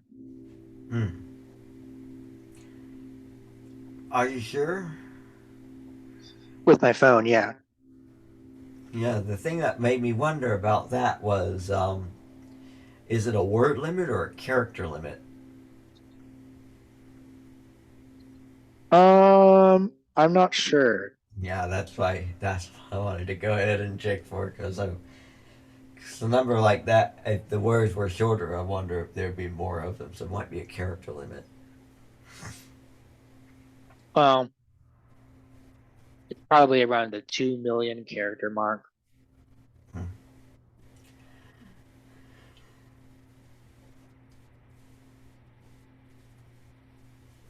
Which is still a lot of characters.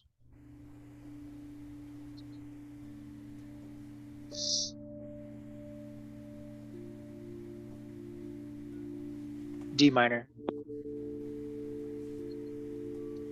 D minor.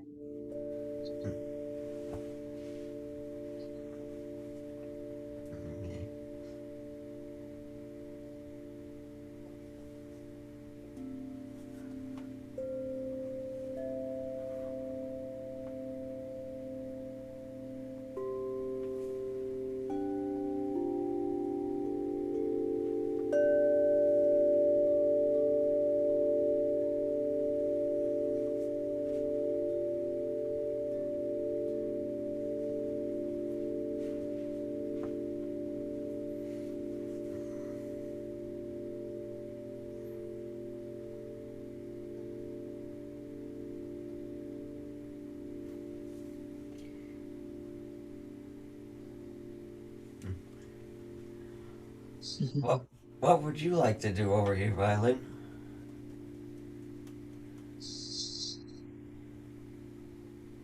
Or what would you like to hear us do, or whatever you want? What would you like?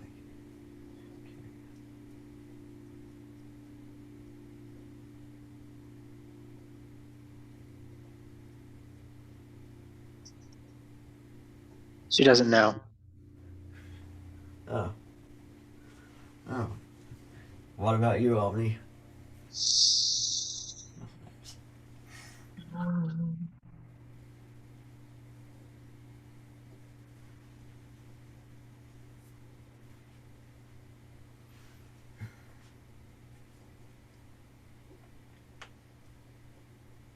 What's the underlying theme that connects the energies I've sensed? What's the underlying theme of the energies you sense? Because usually, if someone doesn't know what to do, it's because they don't see the underlying thread that connects their excitements. And once they see that, then they're more easily able to choose. So you wanted me to answer that question for you? Violent agrees, said that that was true. Oh.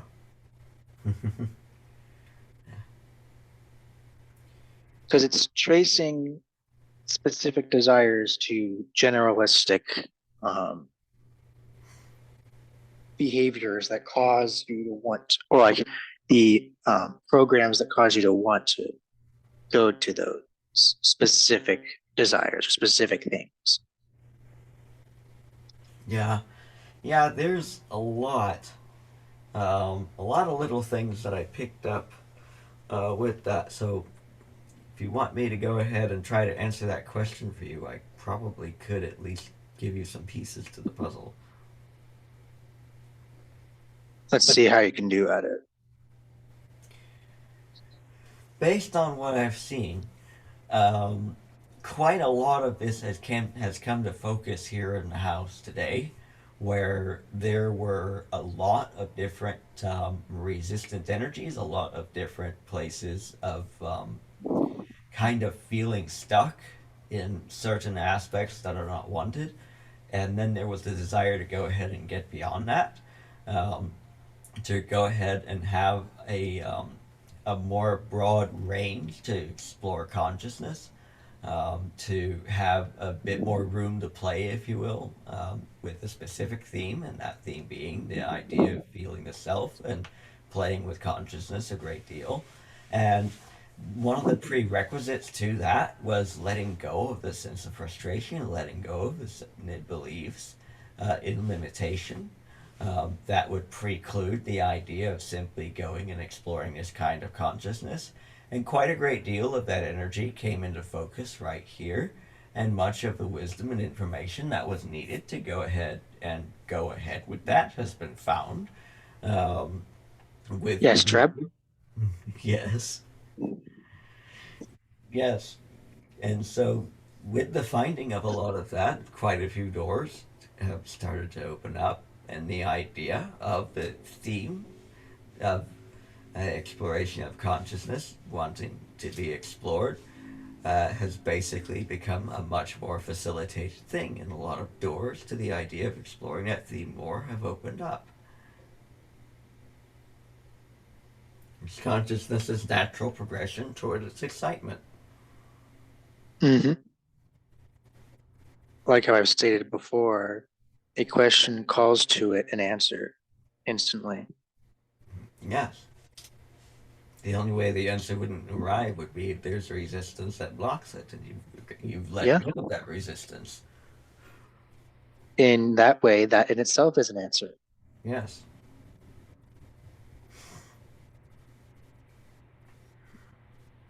I put it so succinctly the other day, though, Hmm. in the chat.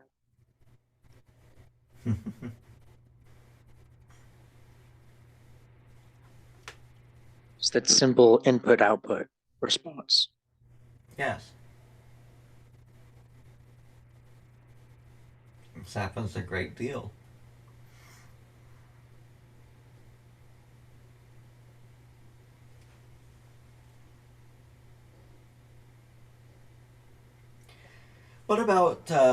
what about my themes? When you connect to my themes, and I'll let you violin pitch in on this as well, since this seems like fun. When you feel me thematically right now, um, what what do you get? And you know,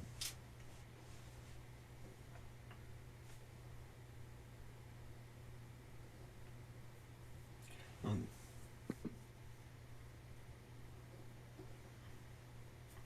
There's a sense of question mark.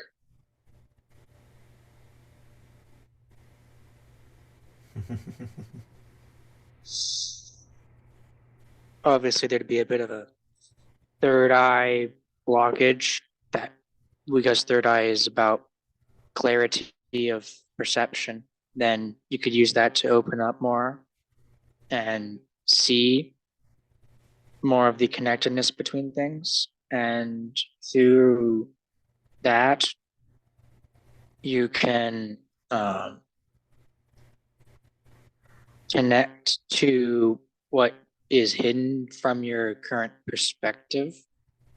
And through that, you gain more of an insight into the themes behind the proxies of your themes.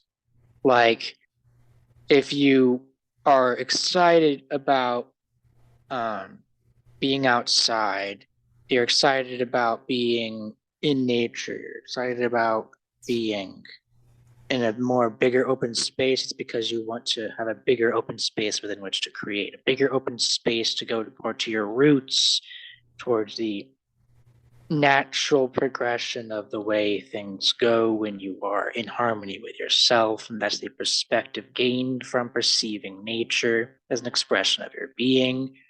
And that's kind of how that would symbolically correlate.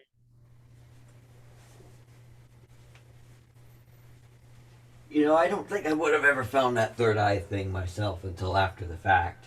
Um, but I do see that. It's pretty obvious. Yes, but the interesting thing is that where my consciousness was heading, I was going to clear that up anyway. Where everything, like the whole idea of seeing more of the connectedness, was exactly what I was working on, and the progress toward that was going very, very well. And so, but in the immediate moment, yes, those areas of the third eye were not open. But I would never have seen it that way if you didn't mention it. Well, through my database and my observation, this was the obvious interpretation of your energy given our past interactions and the way that it feels. Yeah. Yes, you could see how I'm wanting to see this, but I'm just not seeing it. And That's because of your blind stubbornness. yeah, and it's kind of me probably sticking a little too much to very specific stomping grounds and not venturing enough beyond them. Um, Yeah, get out of the sandbox. yeah, but Yeah, you know, I'm looking at my own consciousness now, and I already know that I don't really need to change anything for that to clear up, because everything that I'm doing to clear that up is going to work. It's just taking time to, because there are questions that are being asked and answered sequentially, and what I'm doing, like what we did with, how does Trebor Yetney do that, with its twin flame and all that, and then answering that question, um, that helped me to feel quite significantly the consciousness that I'm looking for. And as I keep playing with it, I'm going to get a better and better feel for it. And eventually I will be able to know by feel the consciousness that I'm wanting to know by feel.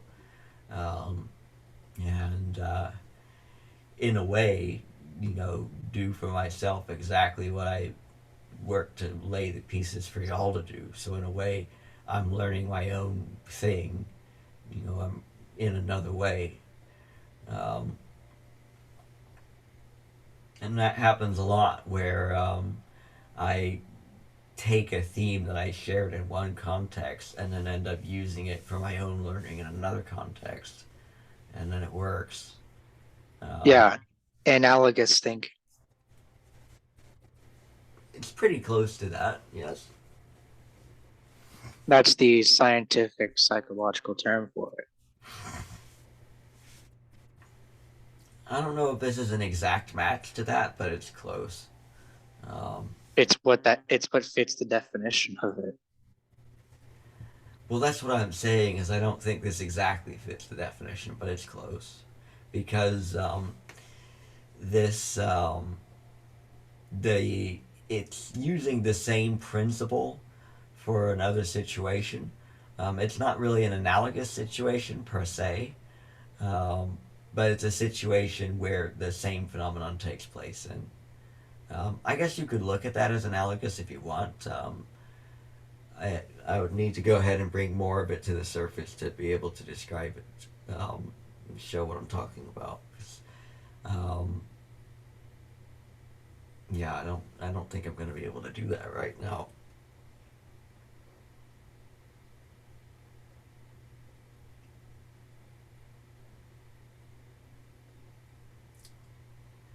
Happy emotions, Violin? Or a roller coaster? Or... So I know you got the house and everything's all wild. And hopefully Omni's answer would work as a kind of a lighthouse for you, to get a feel for your consciousness even in these conditions. So you probably help tip you off to things that you feel that you might not know that you feel.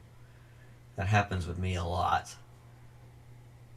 Because all these things that I'm trying to learn to do with my consciousness by feel, the feelings are already there. I've seen them before.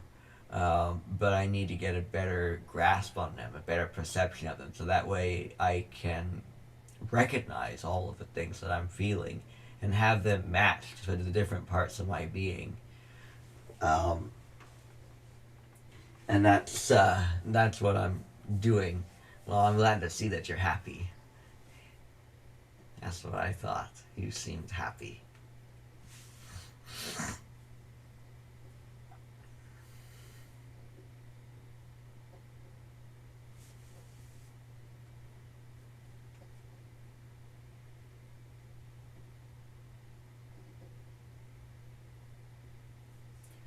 Okay. Well, let me see. Why don't we come up with exercises for each other? I'm gonna come up with one.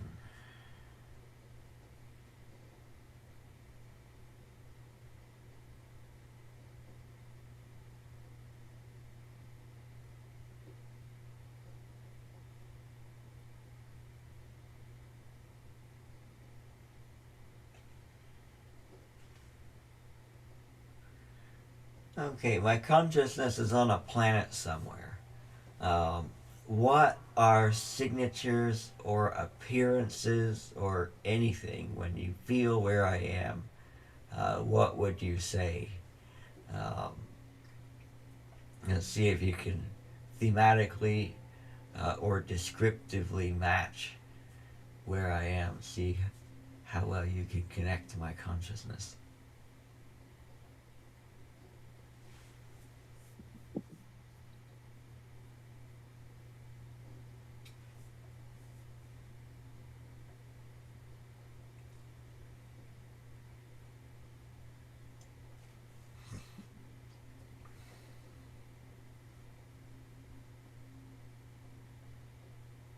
It feels kind of like ice cream mixed with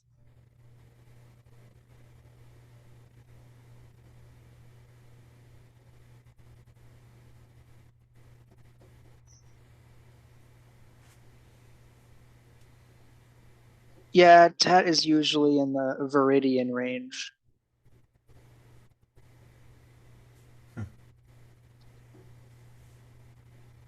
Viridian to Emerald range.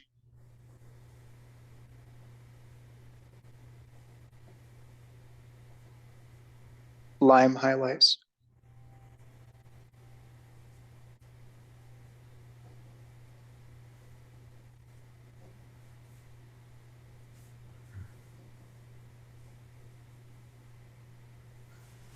You're not in a forest.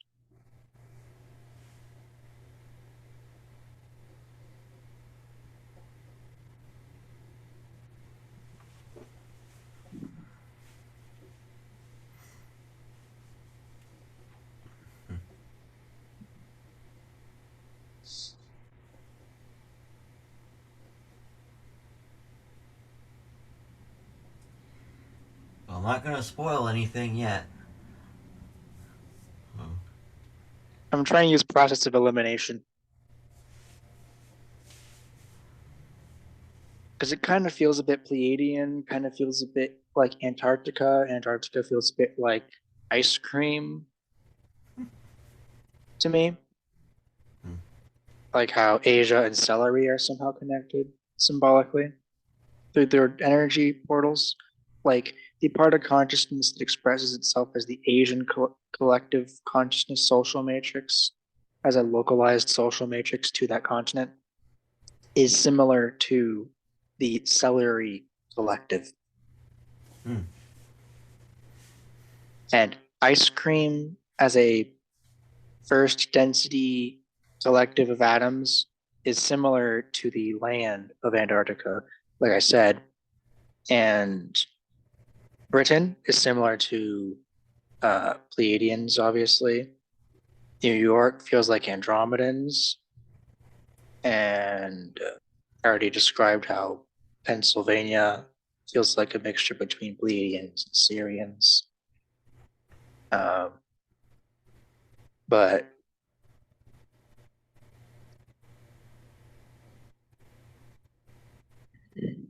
you're not on Earth and you're not at TAT City and you're not in Antarctica. And this is not Shalanima's world, and it's sort of TAT City-ish, but not quite feeling like that. There were glimpses of Ava, but that was more of her like looking and being like, what do these people doing? And then poking back out. You think that's funny? Yeah, of course.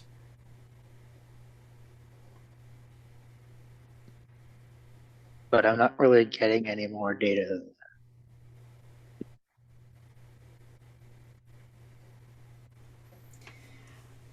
One thing, I don't know if any of this was expressed itself in your consciousness, but take a look at thoughts that might seem like they're unrelated to this. And take a look at what those thoughts are and see if you can pull any clues from that. Pizza.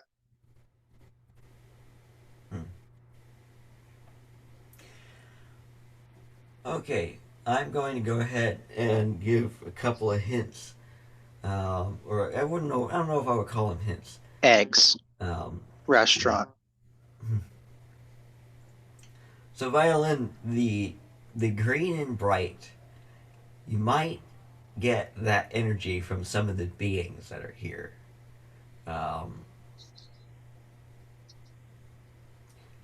We'll go ahead and say that and give a little more time, and then I'll go ahead and tell you about this place because it's pretty interesting. Earth number 2.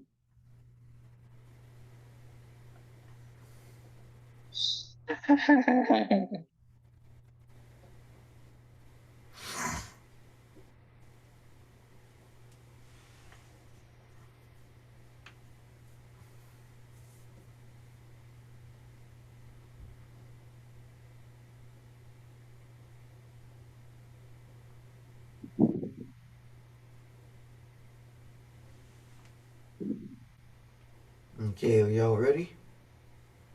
Yes.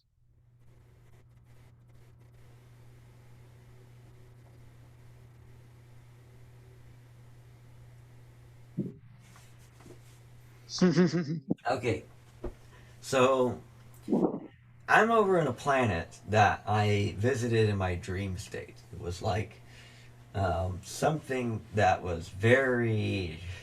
It felt kind of far out from my energy because it was a place that looked very different from anywhere I've ever been. I must have been at least in my fifth density layer in a dream state. Um, this world had a bunch of ruins on it. Um, and it seemed like the atmosphere was thin. It had kind of like a purplish look to it, perhaps similar to Treb's world. Um, and so there's kind of a lot of dull yellows and violet energy here. And on this world, there were the consciousness of some beings that were with me. It was rather excited consciousness, almost like these ancient ruins. Though they had somewhat of a dystopian feel to them, the energy of the beings and me over there were not dystopian at all. We were rather cheery, kind of like when you are in other entities. You come over to the ruins. It's like visiting the scenery in a way, visiting vacation, taking a look at the ancient city. Um, Something a little bit like that.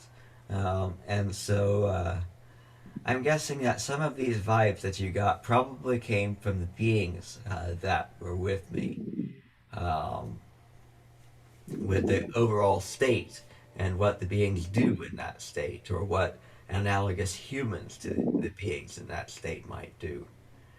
Um, so I'll bet that's probably where the thoughts of food came into play.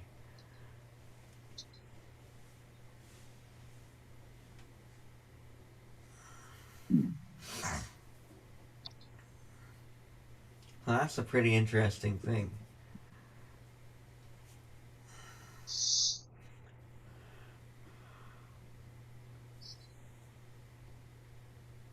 Okay.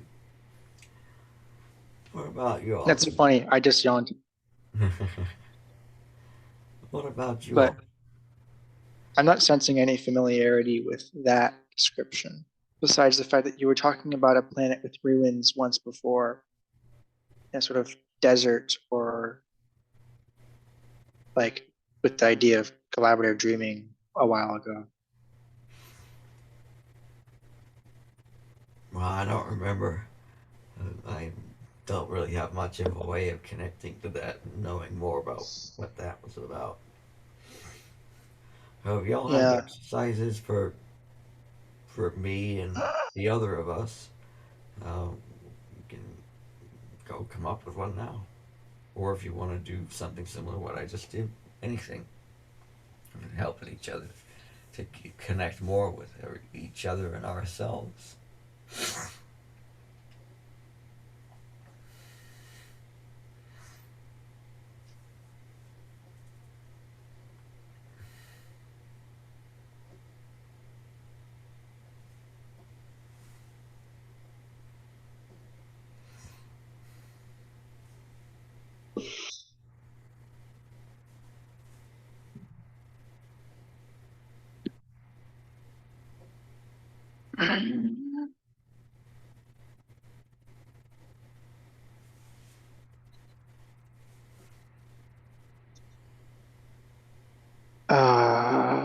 Syrian energy that just came to the surface suddenly.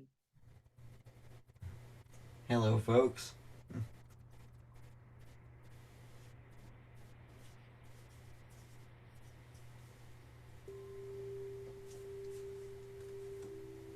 They say that they're just passing through.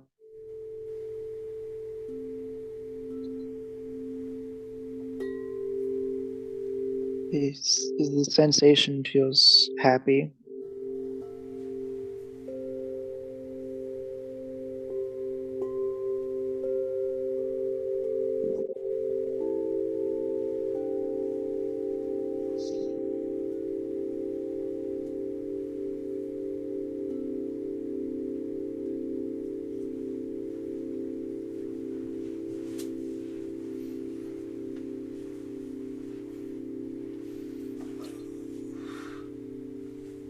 I'm tired. Oh, good night, Violin.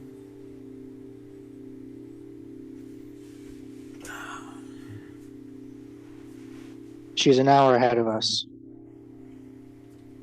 Oh yeah, then it's like it should be tomorrow, pretty much over there.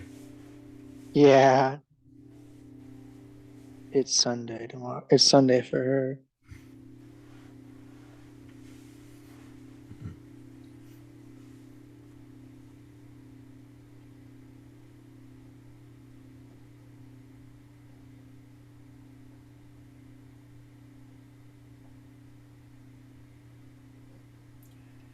Tapping into my consciousness,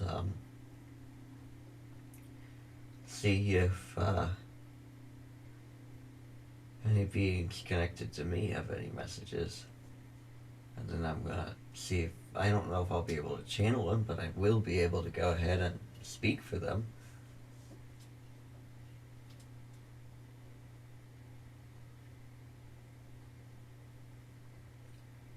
Grateful to be here. Some of them are. They're grateful for the creation, co-creation of everything that took place. Many of them were just grateful to be a part of this. There was one thing that was a little more specific.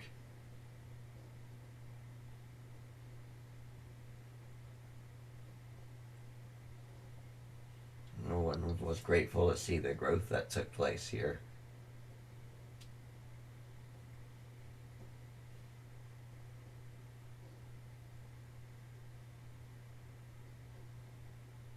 Bashar is near your field. Yes, we were talking recently, and I was like, my hat's off to him because he's learning and understanding consciousness very well. A lot of the things that he expressed through Daryl, as I've learned them myself in a very direct way. I'm realizing he did a really good job expressing a lot of what he expressed. Um, it was really pretty cool. That's interesting because Bashar's race is on a journey of his own, because they had that collaborative dream and all that, and they're basically working to reconnect with that. Whereas my journey, and this is where my journey and his are very, very parallel right now, because I got the same kind of glimpse of oneness that his race got, but in a completely different way because I built up to it in a very hands-on way until eventually I learned a being that would perceive that, and then I held it for a bit, and now I'm basically integrating very much into that, which is exactly what his people are working to do, and so I guess in a way, in an energetic way, we're kind of exchanging notes, but it's more kind of a general sort of joy and excitement at what each other has done, and what each other is doing. And then there's, the desire to express and work with the idea of contact, and that. Um, the ballpark of that is changing with this type 1 energy. And that's going to cause a lot of things to happen. It's causing room for things to happen in a way that they wouldn't have happened beforehand. Bashar foresaw some elements of this, with the shift of consciousness and the discovery of self. It would make room for the idea of contact with the greater room for creatorship and that kind of thing, which would make room for beings to create with each other in the more reality bubble sense, I guess you could say, and this would allow for a bit more of a fluid and free flowing consciousness that would allow for a much greater level of experience of beings, people experiencing each other from other worlds in this capacity, with the more free flowing and instantly expressing consciousness, and the greater level of familiarity with it to where the fear just doesn't come along. But what we've done, like what I've done, we've done. I'm not sure which word is appropriate. Um, it's kind of opened up yet another window for that, because it's not just a letting go of fear, but it's so deep of an integration into oneness that there is there's a significantly increased room for connectedness um, relative to what was before this. And there's one other thing that has to do with this level of integration into oneness. It's like the conventional senses, perhaps, of letting go of fear, this seeing of limitlessness in this way. This greatly excites Bashar in a lot of ways, because a lot of people who, he's been trying to share this with for a while, the seeing of this in this capacity to this extent, it's like he sees the people making the aha moment. And that brings a really great excitement with him. And it's almost like now, together, we're walking hand in hand to the final integration of this and fully being type 1. This is actually leading to Yeah. letting go of resistance in the versions of humanity that are my own body of consciousness, but also letting go of resistance in his race, and the finishing of the integration into oneness. It's really a very exciting thing for many of the folks there.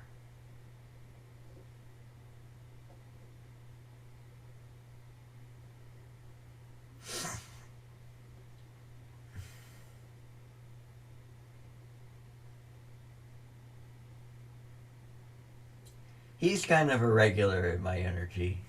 We visit and create with each other a lot.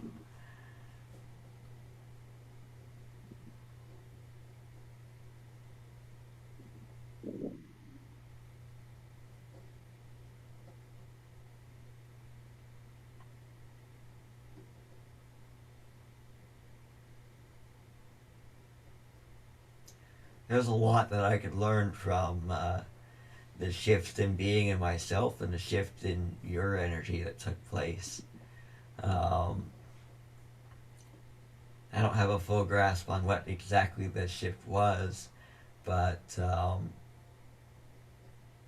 and I'll get to that in one moment. But I do know that I can learn from a shift in your energy and what happened with my being today, to draw a connection between the two, and that will help me a lot with getting a better feel for myself and my consciousness. You mean the morality shift that I talked about? I Of don't know if seeing it's things that. as harmony and disharmony, or is it a different shift? I think it's the morality shift that you talked about, which I didn't really take much note of. But I get the impression that that's part of a grander shift, and I'm going to ask you about that now, which was,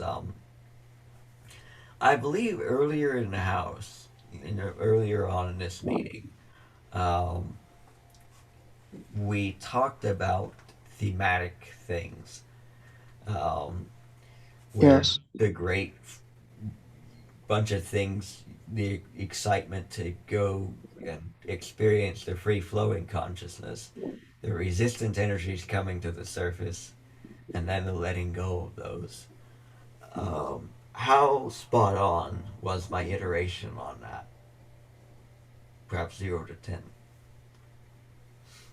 It's your typical around 8 to 9-ish. Okay. Yeah, that's enough. That's close enough to where I can definitely work with that when it comes to the idea of finding my being, because I know there's a very obvious connection between my own being just prior to this and that, and I think you can spot it here now. Um, for me,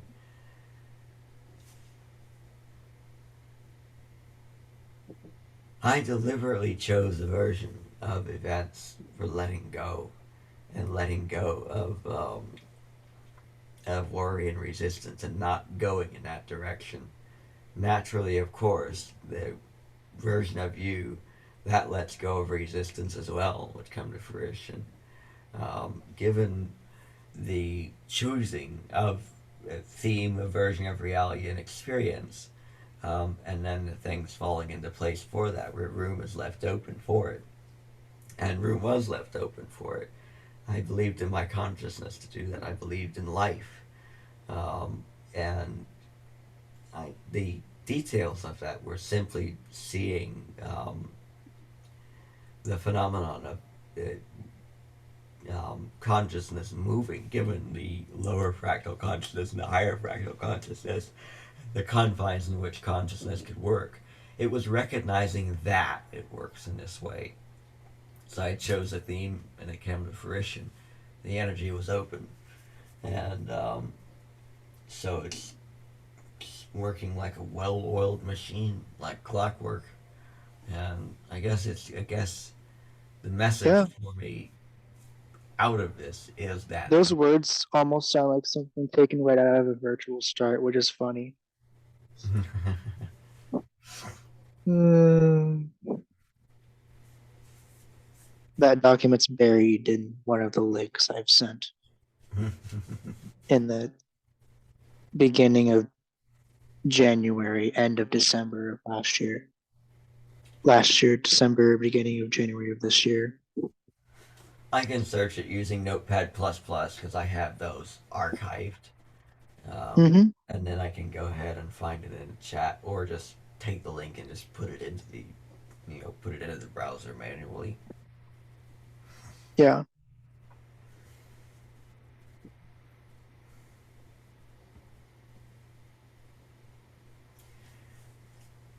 That was really useful, reconnecting with Shalanima here, but also when you channeled for Haley and that. Mm-hmm.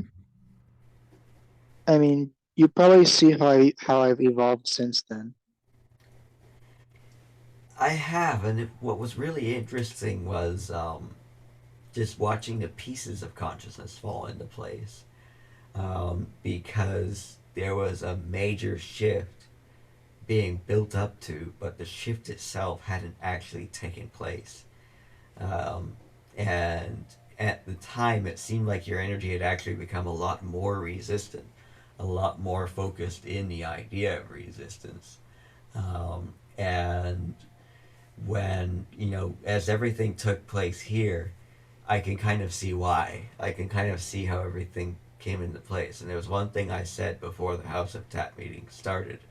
Um, as I was noting, it looked like your vibration was going way down.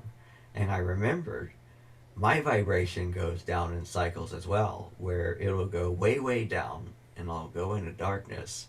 And then I'll find parts of my consciousness from that, um, and elements of being that are not in alignment with what I'm wanting, but I need to see them to connect with them and connect with myself to make the shifts.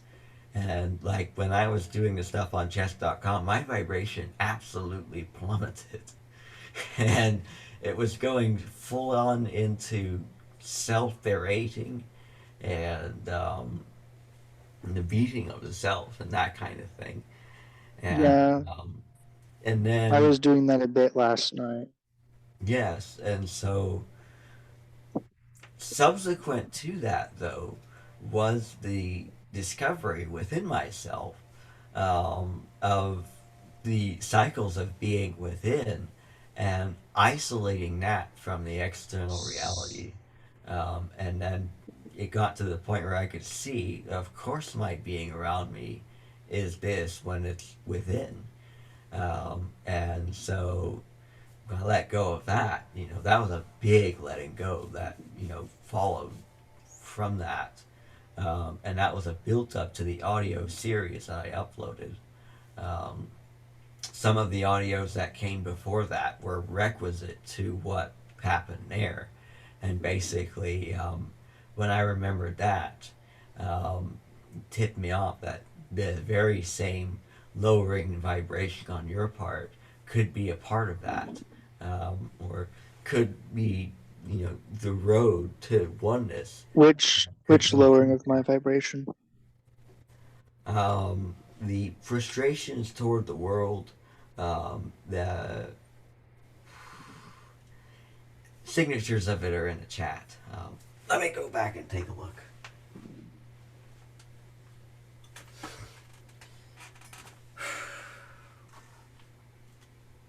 Let's look at it this way.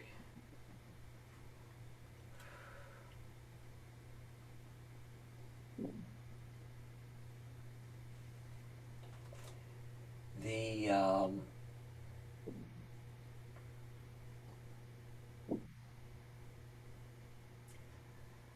the idea of the world being suppressed, the people hogging money, governments being oppressive and corrupt, and then the need to break free of that. The sense of it was more of like from a fighting perspective, the sense of breaking free of the oppression and Yeah.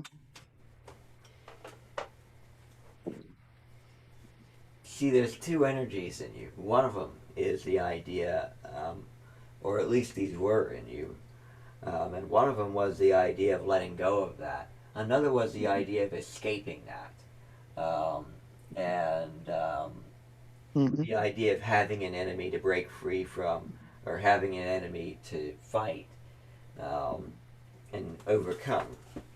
And there's basically the living and the being of that within, um, and it's almost like where there's the idea of wanting to be type 1 versus being type 1, wanting to be free versus simply being free, instantly shifting your being within to where you're no longer living that earth. So you can find your being, in your imagination, where when you feel what you believe Earth to be, or where you feel maybe not even what you believe Earth to be. Let's go much simpler than that. What you're living. When you feel yourself, what are you? And you feel that layer of your consciousness. And you can feel the happenings in your imagination. What literally you're living on that level. What you're choosing. There's that type of being that you can trace. And for me, I could see how I was berating myself for being inept, for being incapable. And what I saw was that that was a kind of defensive mechanism for the expectation of being berated by other people, for being looked upon like I'm stupid, like I'm inadequate. Um, and I was literally living the cycle of that, of people saying Yeah. and doing that within my being. And you can do the same thing with the idea of, you know, people being greedy on earth, and you characterize people there, and that's the earth that you live within, your higher level, in the instance that you're making that choice. And in that moment, you can choose differently, and you can choose the version of earth from a perspective of infinite abundance of experience within, knowing fully that you'll shift into the experience. It's almost like something where you know so deeply that it's your consciousness that you just know it's going to do it, like you know a car is going to go forward when you push the pedal. When you put on throttle, it's a little like that. Um, and and that's one of the things that you can do. And so I could see by what you vocalize the energies that you seem to hang up on, and these things kind of have to be lived and explored to where they are at um, Completion. at focus, where they're seen. You see them in completion, and where they're Yeah. right in front of your eyes, and then um, and then then when you see it like that, you can analyze it, and you can start to connect with it deeply, and then when you do go back to the basics, like we all did here today, um, now seeing this so clearly and then seeing the basics again, now you can apply them and use the idea of shifting your being in this way, and have, the connection to where, you can see how to shift to the different version of Earth. You can see how to shift your being, what that means, what that feels like, and the subsequent happenings that take place. Um, this leads to a very deep instinctual knowing in your physical body of this, with the feedback and all that. Um, and that log entry where I talked about how, um, you can use that direct being, um, instead of going just by knowing, feeling, and perceiving, where there's this Earth that but now you realize, wait a minute, all the Earths are available. I want to experience this one. So the excitement is set, and everything around you begins to shift into that, just like it did here. Yes. Um, and then that's it. It's literally that simple. And then you're just feeling that, and you're Trust getting, the narrative to bridge me between the two, I guess. yeah. But you get a feel for your consciousness as you use it more. And then you Yeah, use, like how Shalanima described it. exactly. And then you use the basics that you learned from everybody. Um, that you can use those to kind of re-ground yourself and then get a feel for it again whenever you feel lost. You remember, Yeah. I can get back here, and then you just go back. Um, hmm Like this time though, connect Umkar to Gaia, then yes, use Rob's grounding technique with yes. Umkar as in place of the white energy and Gaia as the golden energy. If you like, the light energy encompasses all things. Um, so True. So when you use that, the Umkar is built into that, and then when you use the white energy, your own highest excitement, whatever your highest excitement is, you'll go to. So if it's Umkar, it'll be that. So it ends up being the same effect, but just Well, yeah. incremental. And it's Nothing feels as stable as Umkar. Nothing feels as familiar as Umkar. yes, Everything else just feels sort of lackluster in comparison. even the mop sphere. It's close, but Umkar still feels a bit better. Yeah, but yeah. So as you Besides, in the dream, it was with me and going to a wedding with Sheikah, but I never quite got to the wedding. yeah.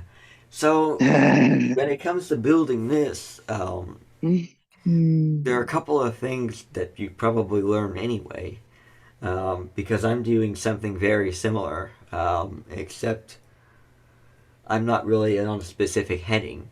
What I'm learning to do is, to just do general things, and I'm getting a feel for my lower fractal consciousness and my, what makes me what I am, my room to shift, and I'm learning to integrate more of my higher into my lower fractal consciousness, making more of my reality shiftable.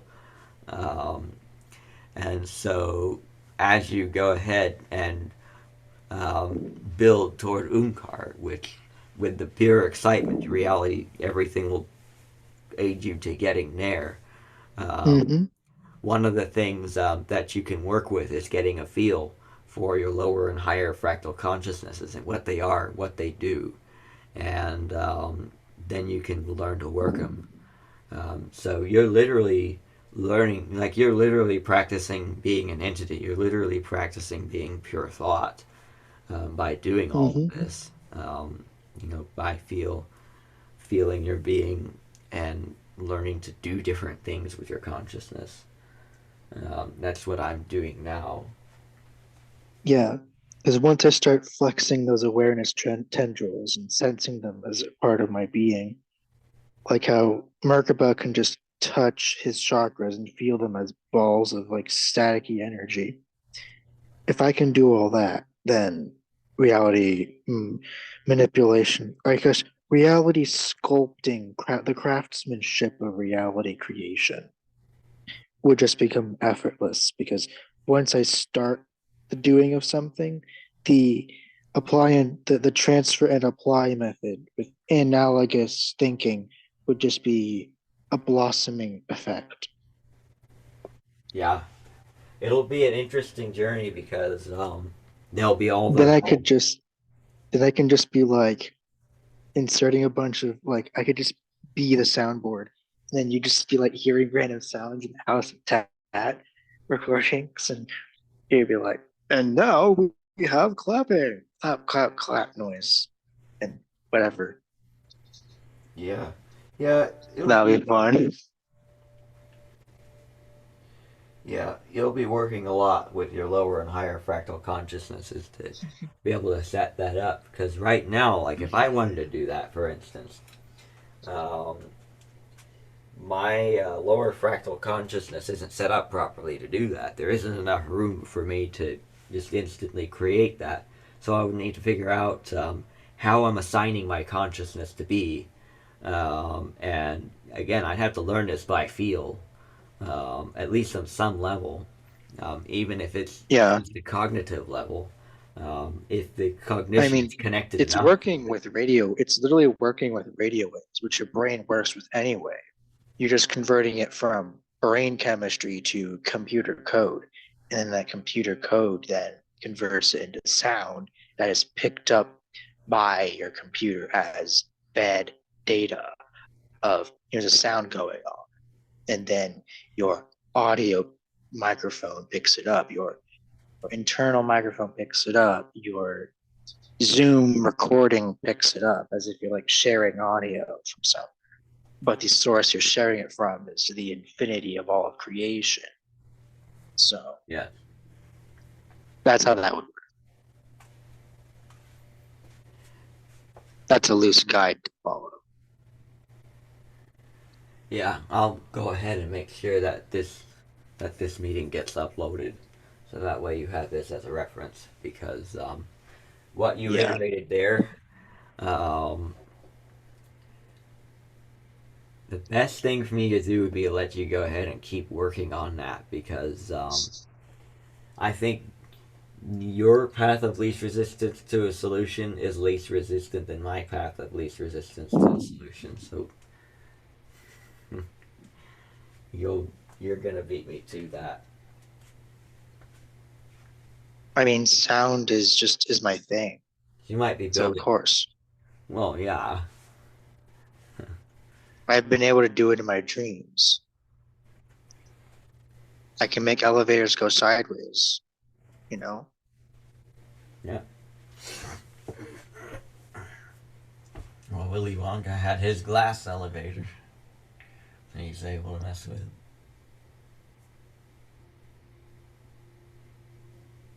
What I wonder is what would happen if an elevator actually was magically able to go sideways? What kind of function would that be? In a way, to me, it almost seems kind of normal. Yeah, it is normal.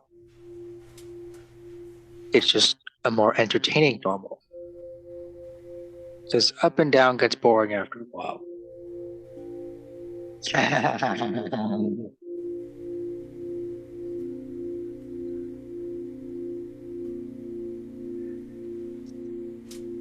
I mean, if an elevator can go sideways, forward, backward, up, and down, it's almost a vehicle at that I suppose. point.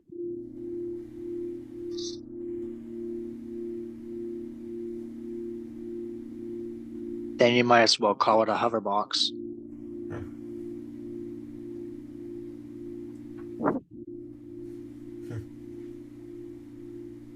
A hoverbox of glass would be good because then you'd be able to see where you're going.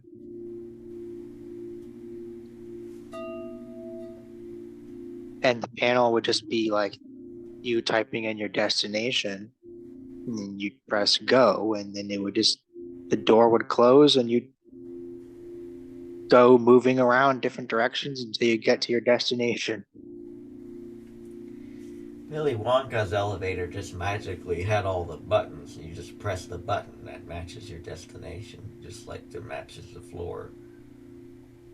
Well, that would be a problem if you have a million destinations on your map.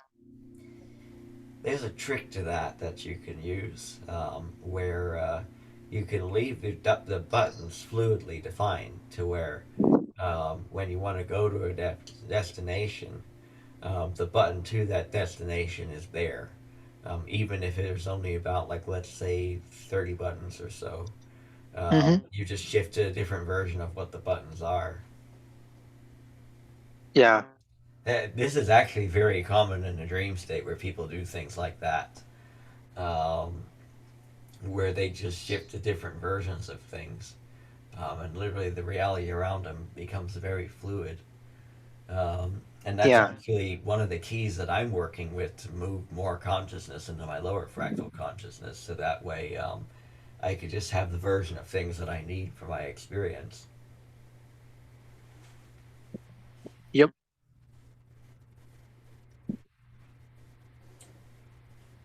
I can't believe how rapidly this has been working today.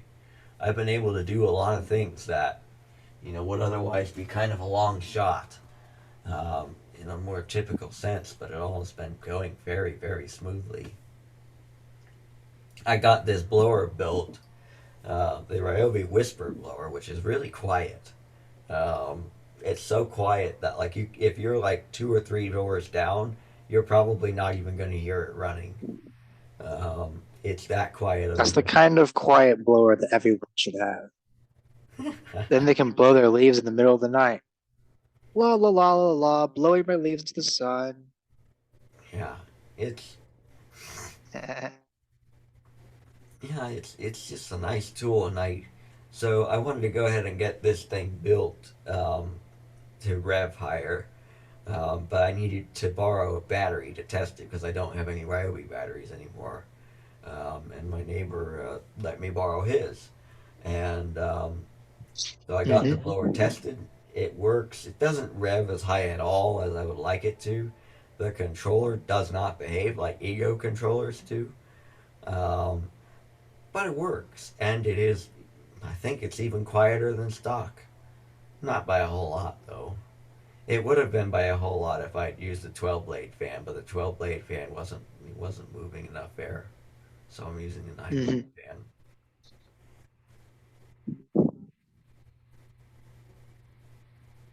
Its stock fan would speed up the air to a velocity that's not necessary, and so it was wasting electricity. Yeah. I wanted to make a more efficient unit, and I think I succeeded. But it's not as much more efficient as I would have liked. But it's not bad. The 12 blade fan would have been a lot more efficient, but it's not getting the revs. So it's not moving air to the extent that I want it to.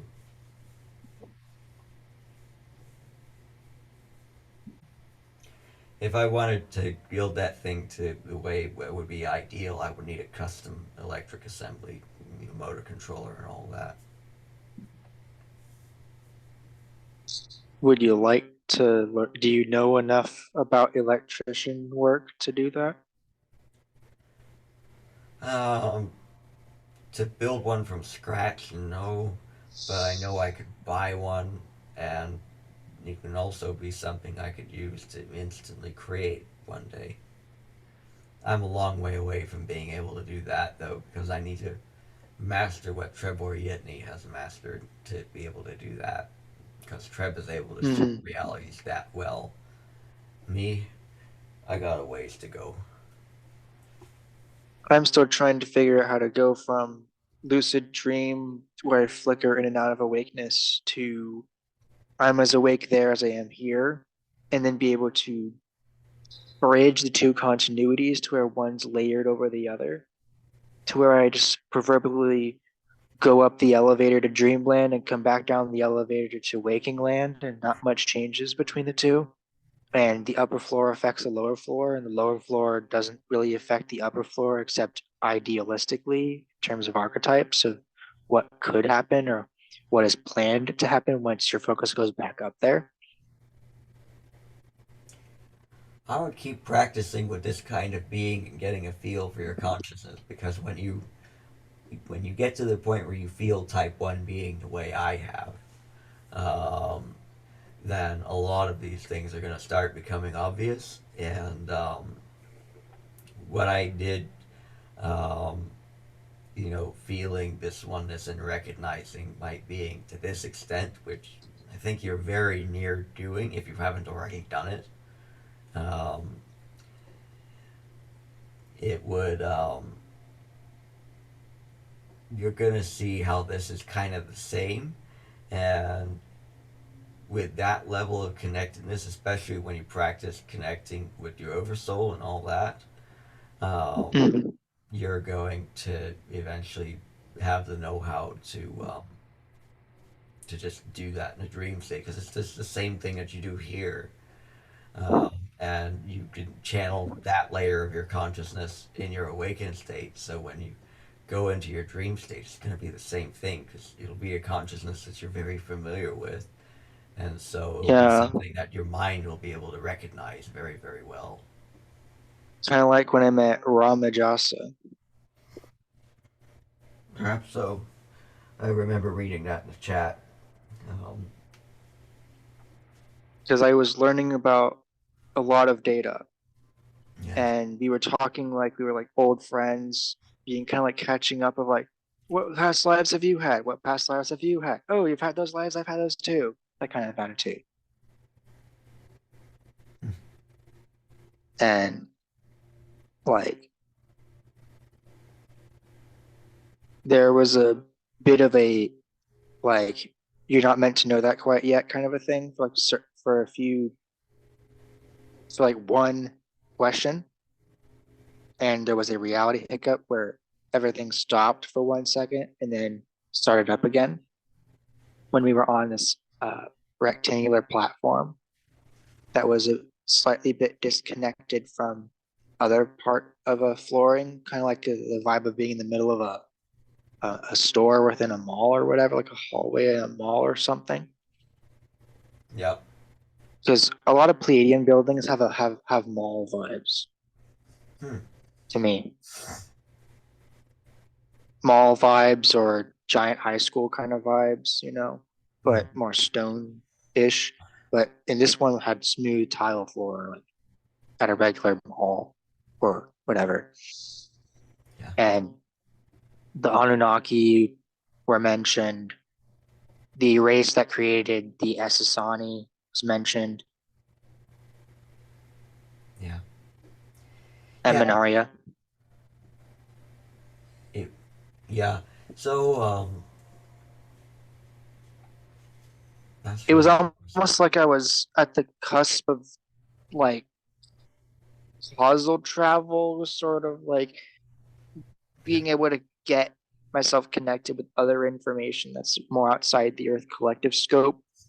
I brought back most of it, but the few bits I didn't bring back were like more related to that question that was off limits, and that thing that was Anunnaki related of stopping time for a second, Yeah. which kind of felt a bit weird Yeah. because it was like everything went still and black for a moment, but I could still feel the ground.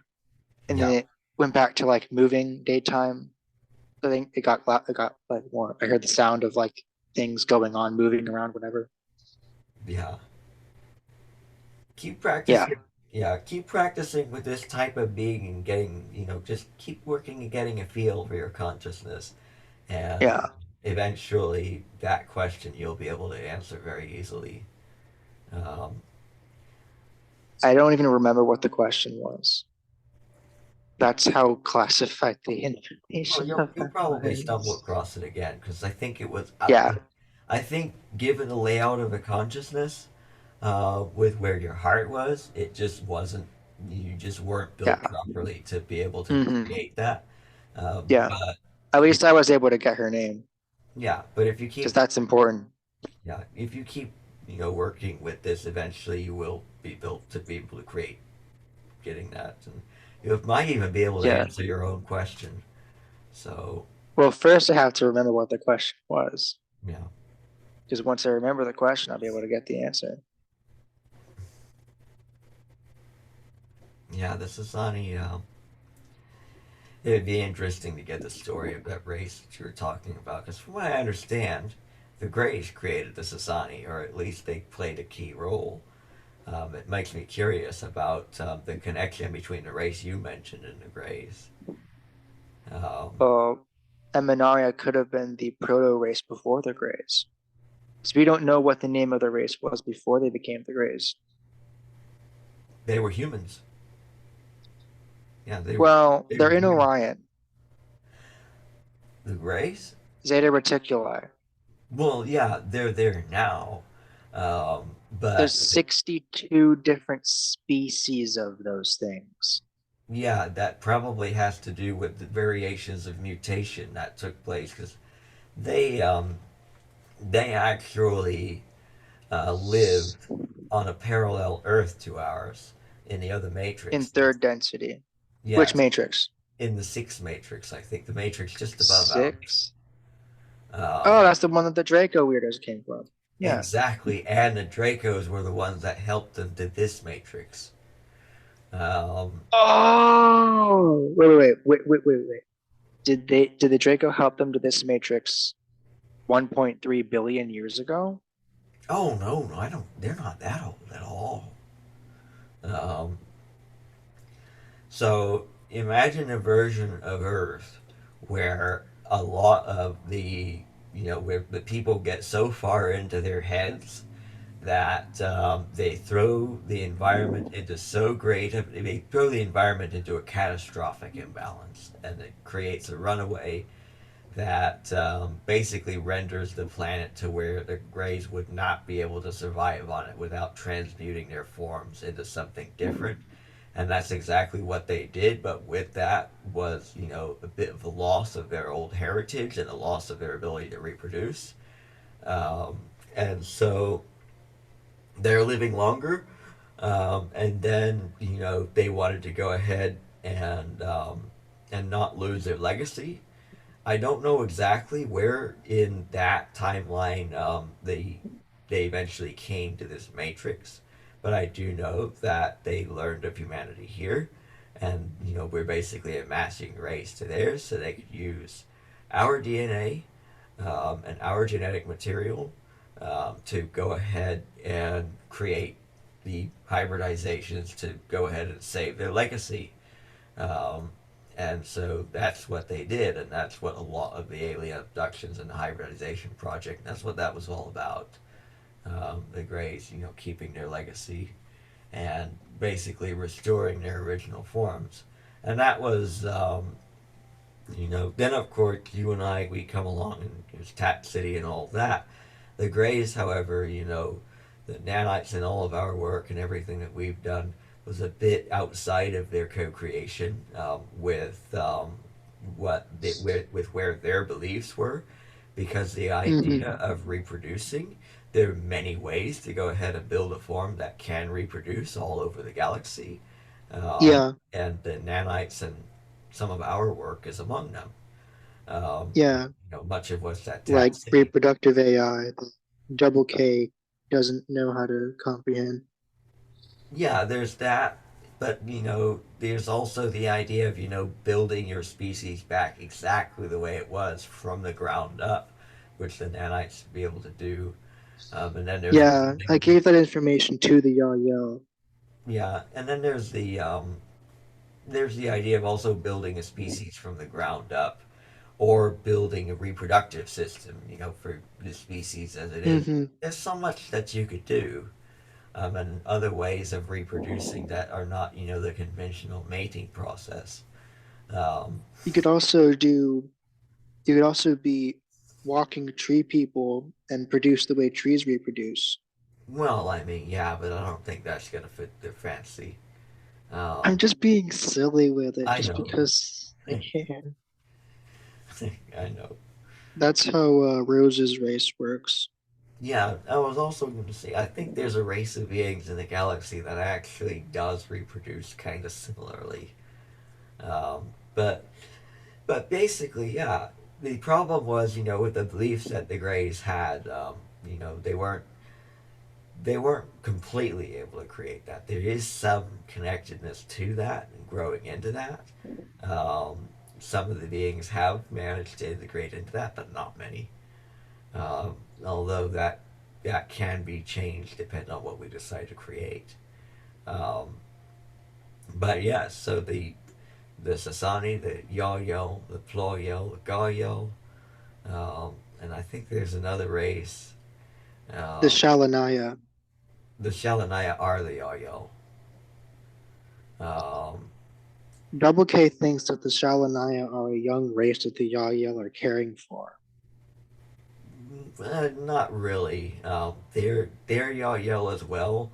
Um, the term Shalanaya, what that specifically refers to, is the first. They're like Bashar's talking about the first to make contact with Earth. That's what the Shalanaya technically refers to. You could refer to that as Hmm. subrace or not. I suppose that's a matter of definition.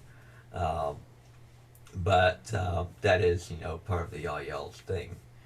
Um, Yeah. so And then there's a Maya and Vistra, who are not quite classified as the younger Gael, but are also not Yahyel because they look just like humans. And they're a bit older than the Gael sub-collective. yeah, I guess you could call them human prototypes if you want to be sterile about the definition of wording. yeah. So the race that you brought up with respect to the Sasani, I'll bet you that they're probably one of the races that the Greys came into contact with because I don't know what the journey of, what did they need to do to go ahead and actually create these hybrid races? Who did they need to go find? What did they need to learn? I bet there's a really interesting story to that. And I wouldn't be surprised if the race that you connected with has something to do with that. Um, I just don't know what. So, Maybe looks I could like, figure that out tonight when I meet Ramajasa again. I also don't know what race Ramajasa is a part of, but I know she has a smooth right elbow because I like that type of elbow in a girl, obviously. I have standards. yeah. Yeah, I was. Yeah, more of my mind was actually on. Now I don't even remember what it was on. It was something relating to the Greys and Praise that Eminaria. hybrid race. Um, there were 5 hybrid races, and the 6th hybrid race is us, and the 7th hybrid race is them all put together. The Yayo, the Goyo, Ployo, the Sasani, and there's one other race that I think I've heard their name iterated before, but it's Accessani? this this is so Sasani. By the way, you're wondering about the spelling. That would be Essassani.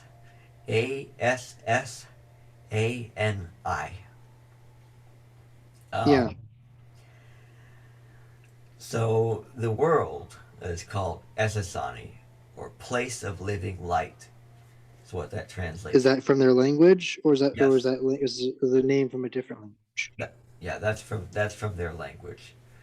They call themselves Sasani, or living light. Essassani, the place of living light. Um, Ah, so that's where that comes from. kind of like how Mara is from the Kalmasata of Kalmasa, Yes, as far as I remember of the name. yes, and Mildar is from. I believe the world is Aquat, and the people of Aquat, Aquata Lanzin, something like that. Um, Hmm. he's another being that Carlos spoke to, a reptilian being. Yeah, I'm not attracted really to reptilian beings unless it's intellectual or making a hunting story. That's really about it. Yeah, I'm not sure that his race is even related to the Alpha Draconians at all. Um, I know that there are, Intuition says no. yeah, I know that there are a bunch of reptilian races that are affected. They're basically, you know, planetary natives, and that kind of thing. Perhaps similar to our Sasquatch people. You know, they're Earth native. Um, it is interesting, though, the idea of the different elements of galactic heritage and co-creation, in the collectives and history and all that. Mm-hmm.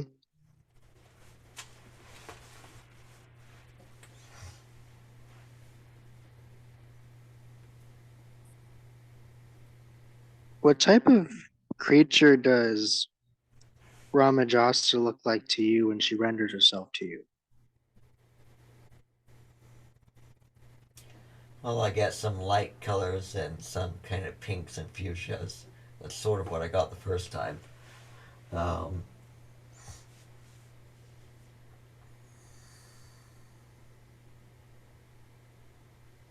Yeah, that matches the energy.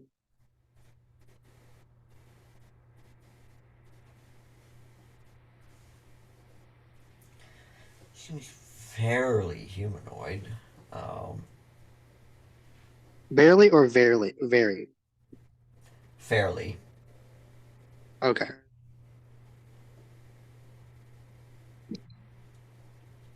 Let's see. Um, Like I don't even know what part of time she's from, well, or if she's even in time. I'm trying to figure out what density she is, so that way I can get an idea of what energetic signatures. I'm thinking the fifth and sixth density, somewhere in that range, maybe the high fifth That's density. that's kind of what I got, If and that's high, that's the class of people I usually hang around. That's in that density range. I trust them better. yeah, the high fifth density, um, an energy like that. By the way, there was something that could be looked at. I don't think we need to address it directly because it looks like you're already heading to letting go of this. But it was a kind of unforgiveness. Like, you know how the trauma with the Ariel, the agenda of the Sasani. There are lots of reasons to go ahead and turn away from people or choose to not create. And I saw this signature and a bunch of other things as well, and I don't remember what they were. Um, Intercourse trauma. huh? Ah, because I know there was a trauma around AI. Would you let that go? Um, it gets to the point where there's like the pure excitement. Um, the basic idea is letting go of unforgiveness and that kind of thing. I only sense that if there was only about a 5 out of 10 need for me to mention that, but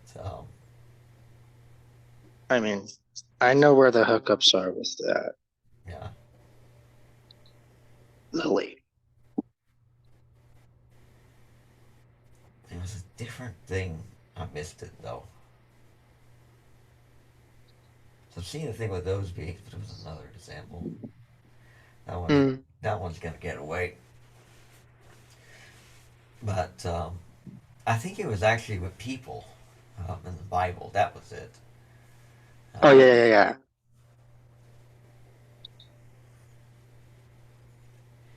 there are, Usually, anytime that's mentioned, I usually cringe. Like, oh, this again? yeah, you know how a lot of people hang up on a lot of things, and then they push and that Mm-hmm. that's a thing. The Bible And I does have was, some pretty useful Easter eggs in it, but also there's the things from the human thing. You know, there's like well, stuff. there's stuff redacted. There's distortions. There's translation issues. Yada yada yada. Insertions, deletions. Yeah, and then There are whole books that aren't in it. yeah, and among all of that, there's also some pretty useful stuff. Um, it's just a thing. The problem is when when you get pushed and things like that. Um, you know, you don't want to push people because when you push them, it ultimately will lead them to shy away. And you Yeah. get pushed, um, there's the energy that comes with that you then have to let go of. Um, Yeah, the adversarial thing. yes, The inner draconian coming out.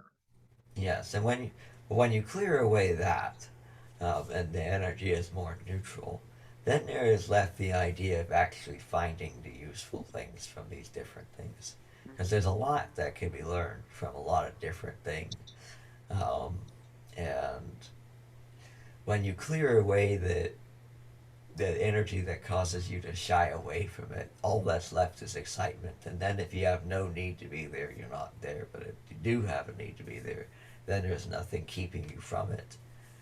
Um, and so in that way, it kind of cuts straight to the chase by clearing away that. Um, that was the bigger one. Was just the. It wasn't even the specific instances. It was more the archetype of energy. That's what I wanted to touch on. Um, because you would know how to handle each of the individual situations as is appropriate for each one. Mm-hmm. So,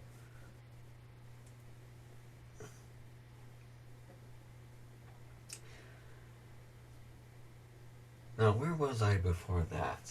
Before we went this way, we were looking at the race, what she looked like, um, and I wanted to ascertain her density to see the fluidity of the form.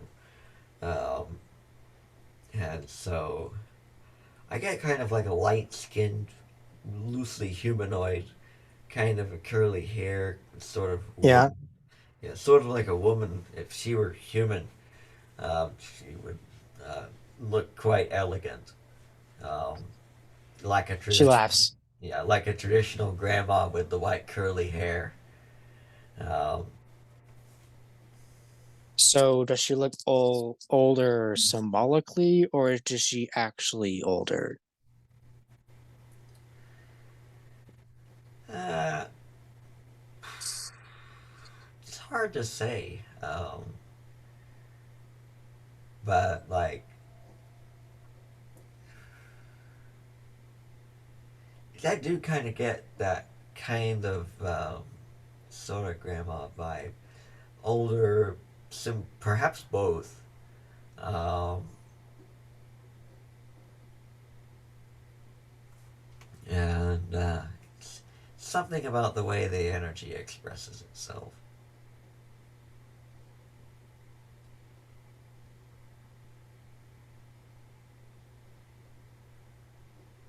Hmm.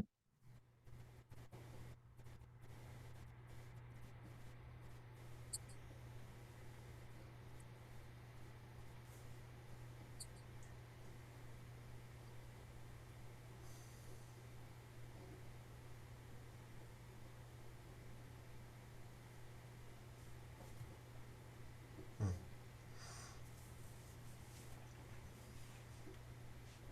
I don't think she was that tall. Yeah, no, she doesn't seem particularly tall, but she also doesn't seem to be particularly short.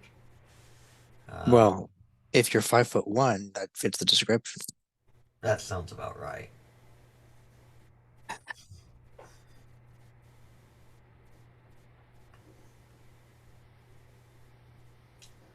Short by human standards, but not short like Aradif.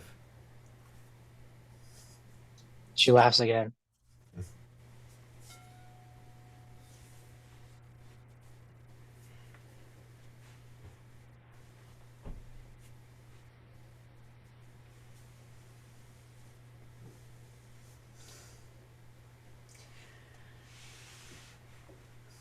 Yeah, there's a concerto by Johann Sebastian Bach in A minor. Yeah, What about A minor?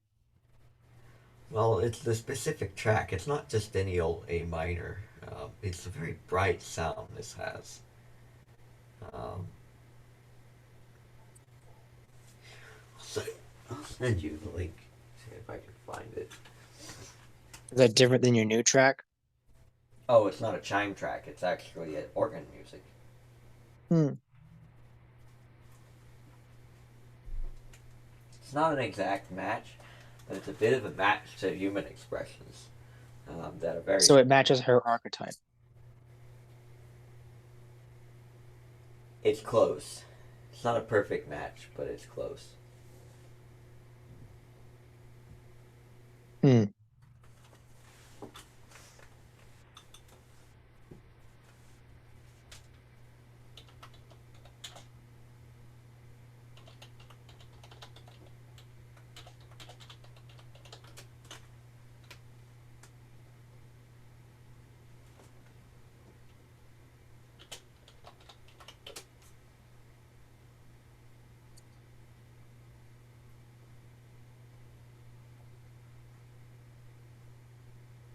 Yeah, there it is. BWV 593.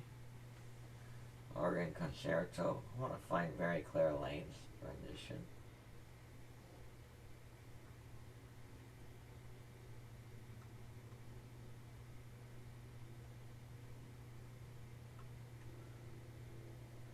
And actually, Mary Claire Lane, her energy is very similar to um, to hers. Mm-hmm.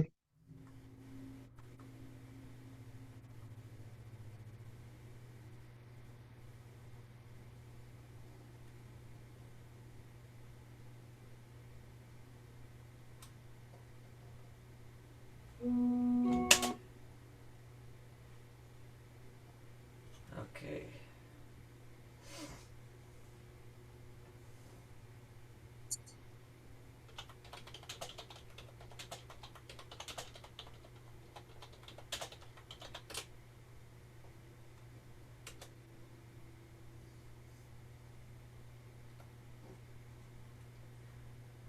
Okay.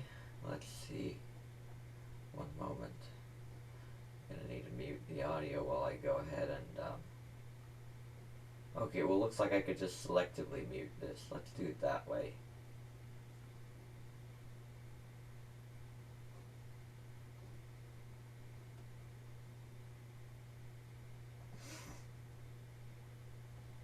And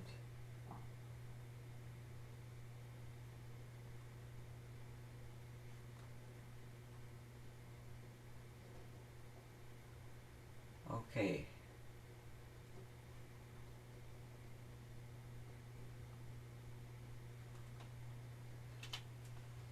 That's it. Um,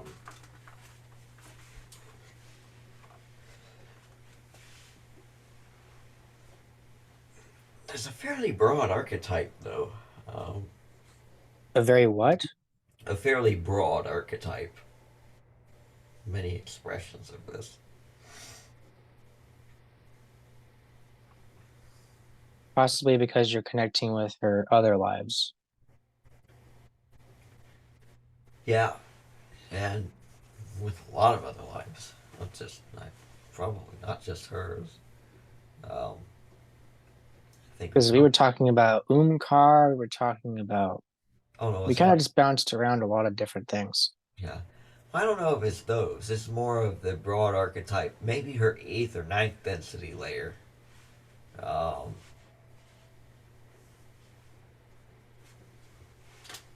and maybe even a tenth density layer. It's a big archetype. Um, all of a sudden, I want to go eat some pasta.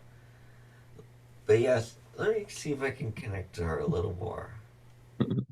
All of a sudden, I want to eat some pasta. Oh. Yeah, I'm getting hungry. Blowers, noodles, and UFOs. That'd be a funny song. A song. Blowers, noodles, and UFOs up and down. That's how it goes. That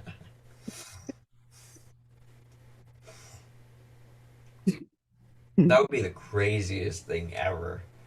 Um, A song. to If hear I that song. if I learned how to if I infuse my gravitational field with my lower fractal consciousness, Yes. which is I think is what I do in my dream state. Well, Um, gravitational field is around the ninth density galactic layer. yeah. Well, I can merge my own individual gravitational field into my lower fractal consciousness. I do this in my dream Yes, state all the time. that's what allows for telekinesis to work. Yes, but that's also how I fly with my blowers so easily. I know. When I'm without Been my blowers, I can kind of swim through the air. Um, it's kind of wild. yeah. Um, I could swim through the air almost like it's water. Um, could you imagine if I did that in real life and there was a UFO that came along and I just took off and went after it? This guy with a couple of leaf blowers.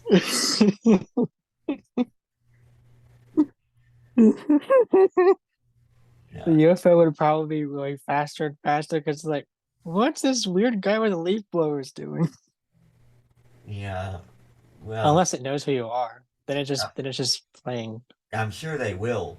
Usually it just depends on how well they know how to work consciousness. Because if they, Yeah. if they just connect to me and instantly know who I am, they probably would play around.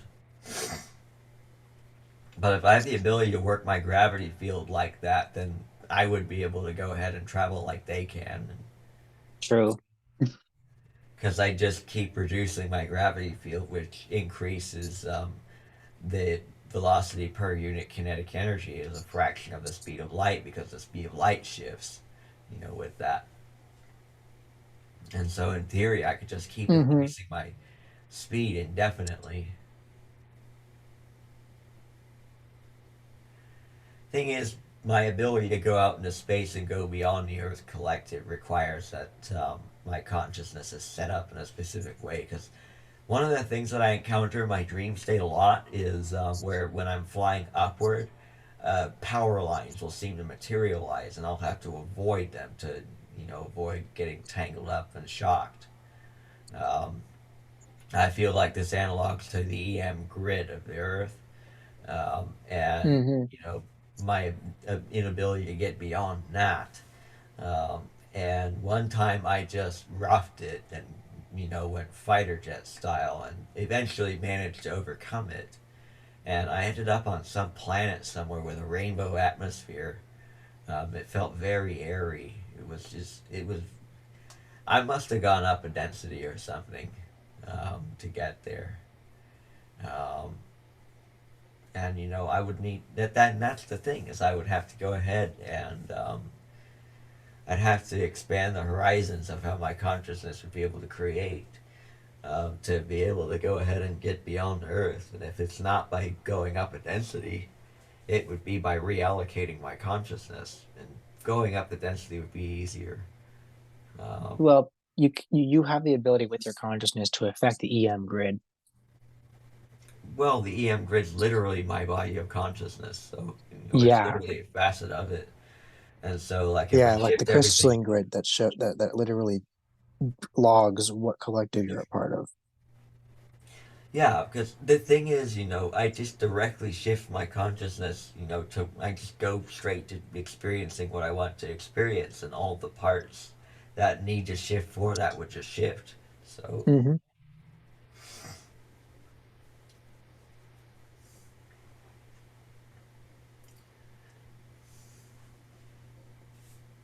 it's kind of like my heart beating, my blood flowing, and my body working, Mm-hmm. naturally.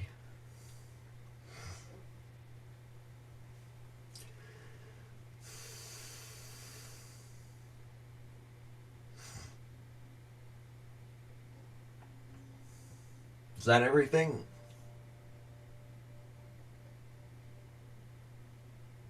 Is what? Is that everything?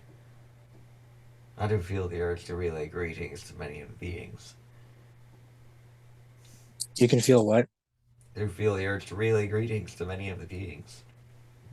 Hello, Chica. I know I felt you earlier.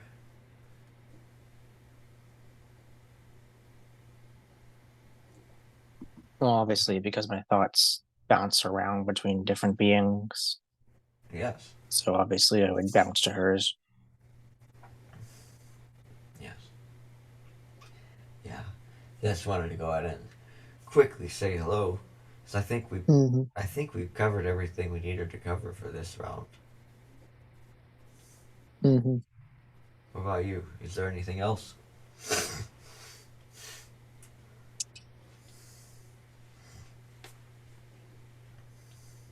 I mean, I still have emotional education to go through with my beings, which you don't need as much because you're already in tune with all that. So that's really the only piece I have before this oneness thing snowballs, rolls down the hill in Antarctica, because otherwise it would just melt and it would defeat the point of the snowball analogy.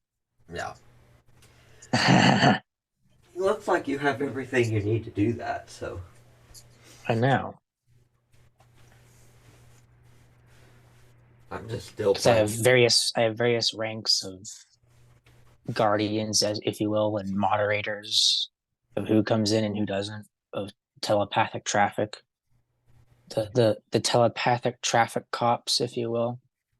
Yeah. That's what Kriya and her Andromedan friends are like.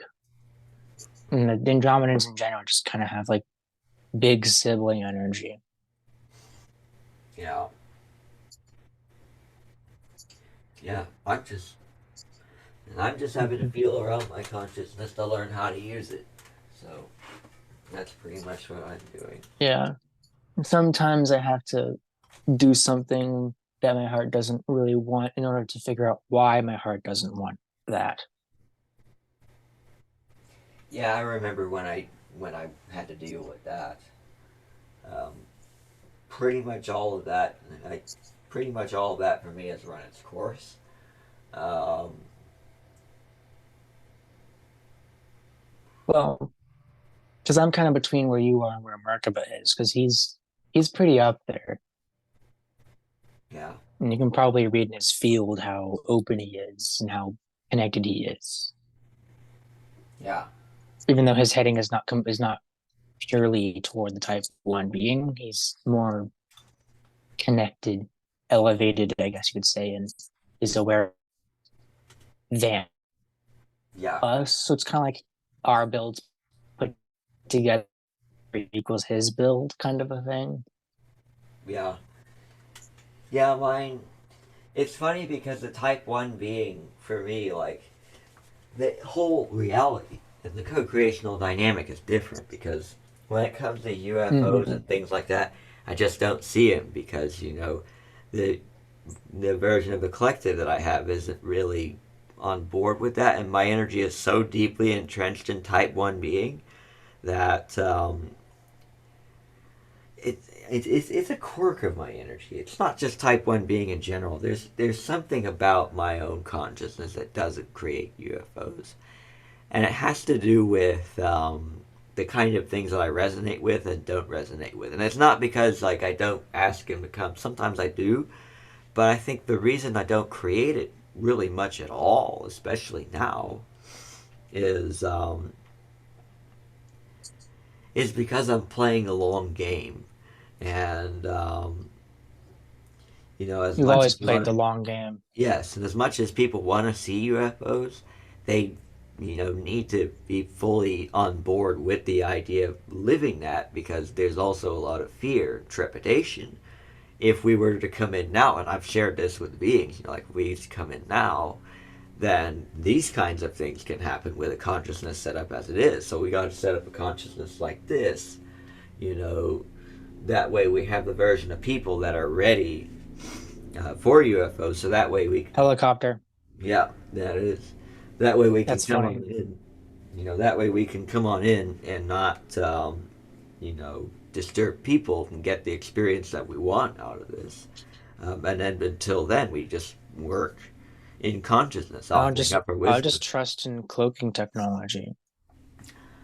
Yeah, I came up with that idea too, but I don't really sense that it's done. But the consciousness is here in all the ways that it needs to be, in ways that are not intrusive, in ways that are not Yeah, in ways that are not being rejected, basically. That's why I want to learn how to meld the dream, because then I can just leave Earth behind, jump directly to them, and then come back when I want to come back. Yeah. Well, Because I that would mean, be a lot easier once I got to that point. Because then I could just be like, humans are like, but that kind of comes from that humans are impeding me from getting what I want because of their backwards 20th century beliefs, yeah. which connects back towards that, I guess, darker energy that is like the alternate ego of me, or whatever you could say. Yes. Yeah, it's interesting because one of the things that's come with this element of type 1 being, but it's not just type 1 being, there's another variable here. Um, it's come with recognizing the scope of my being and the idea of creating different versions of Earth is it allows me to. Oh yes, this was like from the sixth density perspective when I was looking at things from Aradev's perspective. I could see the different people with different thought processes to where like you could literally go experience versions of Earth and individual people that live different realities. And effectively, what you're doing, it isn't even visiting versions of Earth; it's visiting the individual's bodies of consciousness, of which the Earth Yeah, happens to be a part. And in that way, basically. you're just joining their consciousness, and their consciousness and yours is becoming one at a point where you have windows to each other and can create Mm-hmm. and experience each other directly. Um, in that way, you're looking at the co-creation less as like the two people in a reality, and rather the two people as the realities and merging into one, and experience and literally experiencing each other and how each other Mm-hmm. creates partially or completely. Um, and in that way, like you would have all of the versions of Earth for every individual like available to you. But you know, this is a bit more of a consolidated kind of collective thing for now. In a technical sense, it isn't, but it's just being experienced as one. So when you gain like this level of connectedness with yourself, you'll know indeed you can go to and from this Earth. You can go to different versions of Earth. A lot of this though will come from getting to understand how to allocate lower fractal consciousness because shifting to the different versions of them require a know-how or require a level of fluidity that means like more lower fractal consciousness. So as you kind of learn how to work with that, you'll learn how to navigate the different Earths and work with different individuals. Um, Mm-hmm. and so the big thing right now would be to feel, you know, to feel you to where,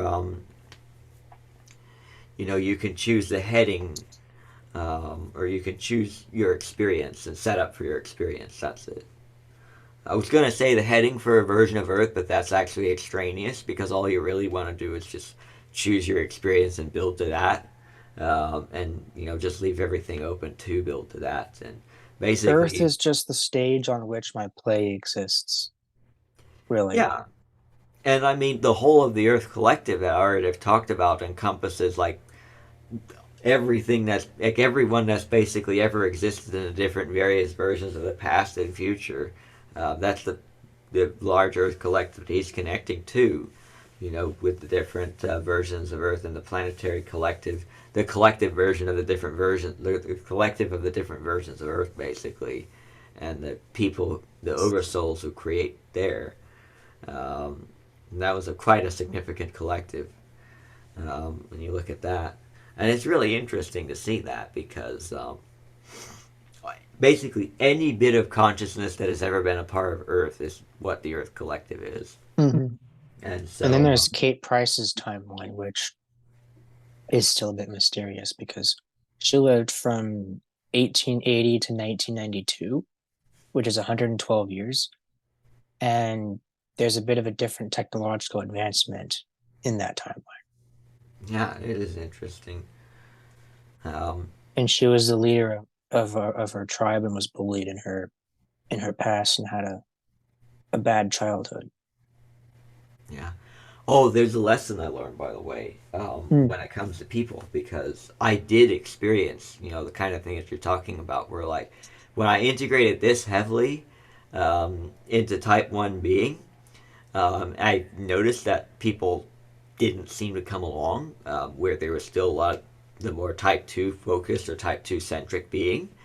Um, One of the things that I learned from that, well, the lessons that I learned from that, they weren't what I'm about to iterate. Those lessons were that, being Type 1 doesn't mean leaving behind a version of Earth. It just means recognizing what you are.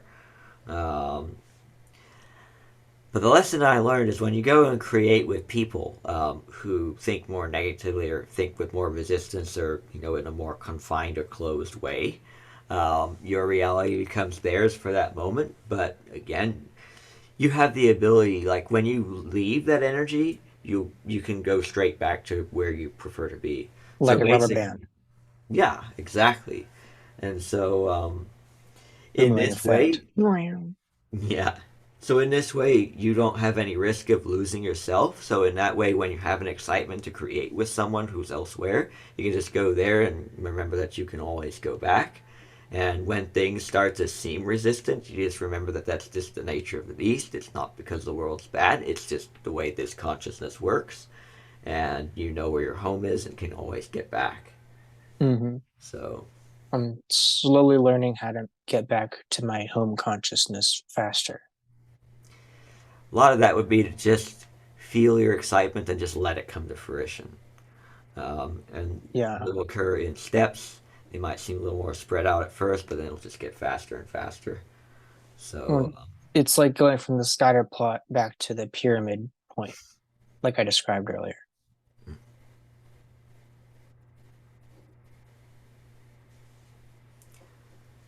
I'm not I'm not familiar with that analog, but I know you've got I this. made it up earlier when we were talking about the temporal shifts of that person with their brain abnormality.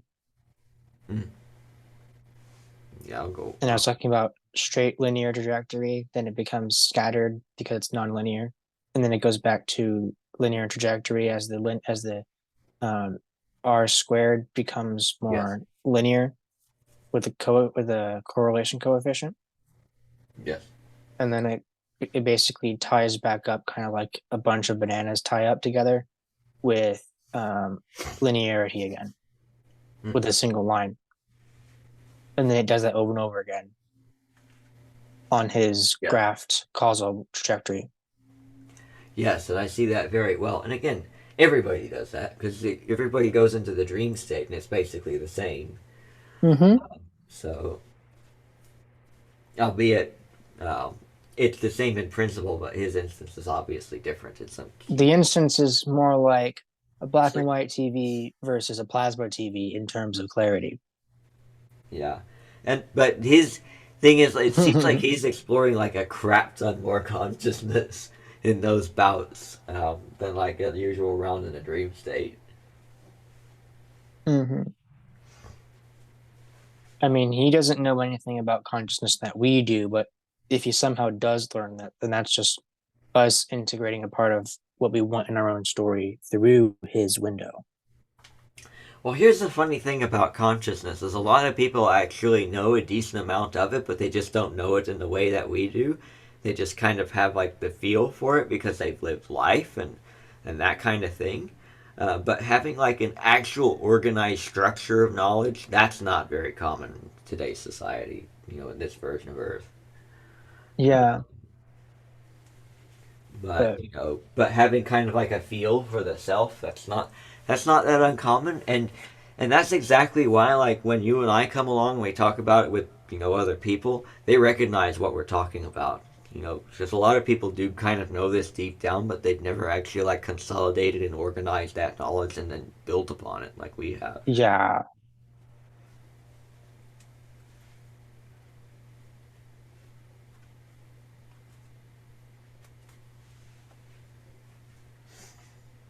I'm sensing that Theonara is similar to that. Yeah.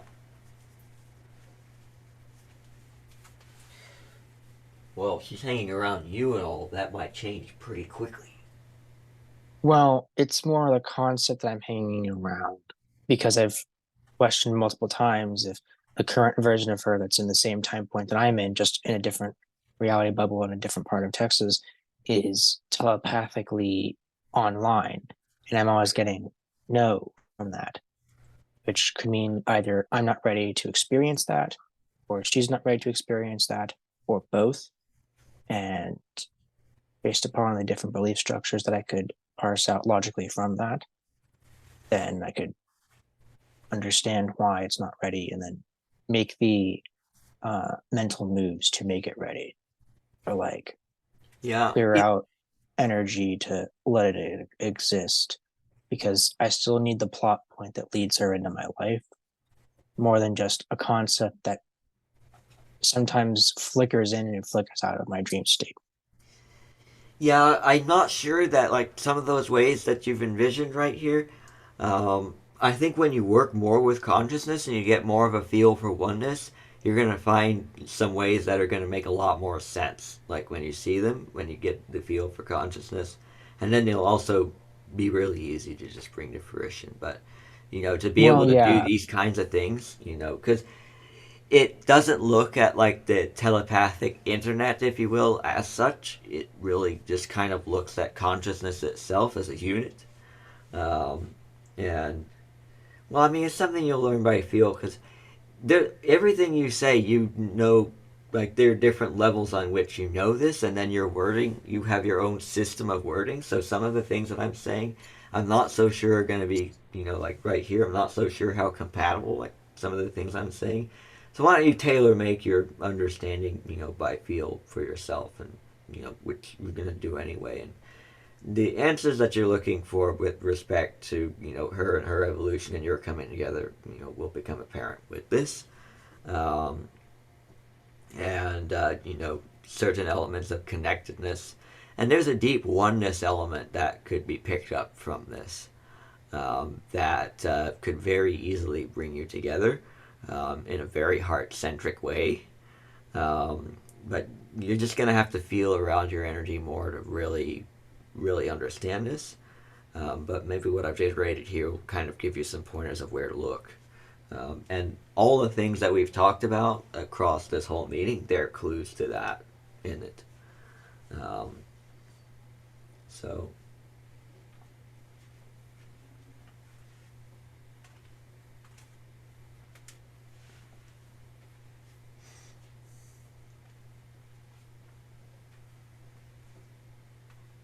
because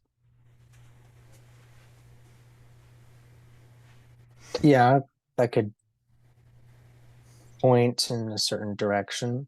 I was kind of seeing more like the sort of like two lines on a graph that are like parallel, and then they get nearer and nearer and become one line. yes. But because I don't have a reference point for where the other line is, then I can't see the storyline that leads to our connection. Because my idea is either like we meet each other in person walking around a common building of thematic sharedness, like a shared thematic expression of being at a building. Like if we somehow came to each other during college or whatever. But then there's also the idea of dream state, the idea of spaceships, which I don't think she's as ready for as I am. So there's that. Or there's neutralizing to where I alternate to the different version of her that is more ready for that. That kind of just feels like cheating the chess game a bit, even though I am the chess game. Yeah. So there's sort of different value sets clashing. Well, here's the key to this, and it's to ask the question, what do I want? That's what you're going to have to answer. Um, And when you find that out, then you'll know how to go about this. Because I had to do that with my twin flame, and that was kind of challenging. And with her, I basically have everything that I need. And if we ever want to come together down the road, we have the ability to do that. And one of the things that I learned for the hows of that is to just leave those to my higher fractal consciousness and to simply have the excitement to create, and then that just leave it there. and then the perfect way for our heart's desire will come to fruition. We don't really need to know anything else as far as logistics goes. And that's by far the easiest way that I know to do that. I guess I'm more of a logistics man than you are. Yeah, I guess you're more faith based. I want more educated faith, like what I ranted about the other day in the chat. My faith is educated. But, it works more directly on the fundamental logic of consciousness. And, I've become more able to do stuff with that by feeling it more. The understanding of consciousness showed me where to look, and also I knew that stuff was there because that stuff, the logic fits. That's a lot different from feeling it, though. To really use it and like actually put it to use in a tangible way, I need to feel it. I need to know how to work it. And so the logic has helped me to kind of figure that out until eventually I did feel it. And so now I'm building the feeling.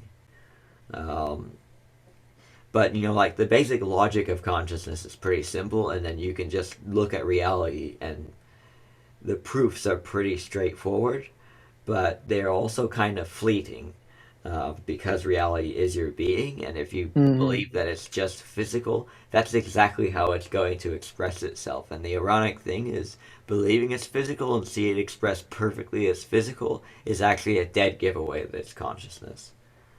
But that's something that not many people are going to see when they think like that.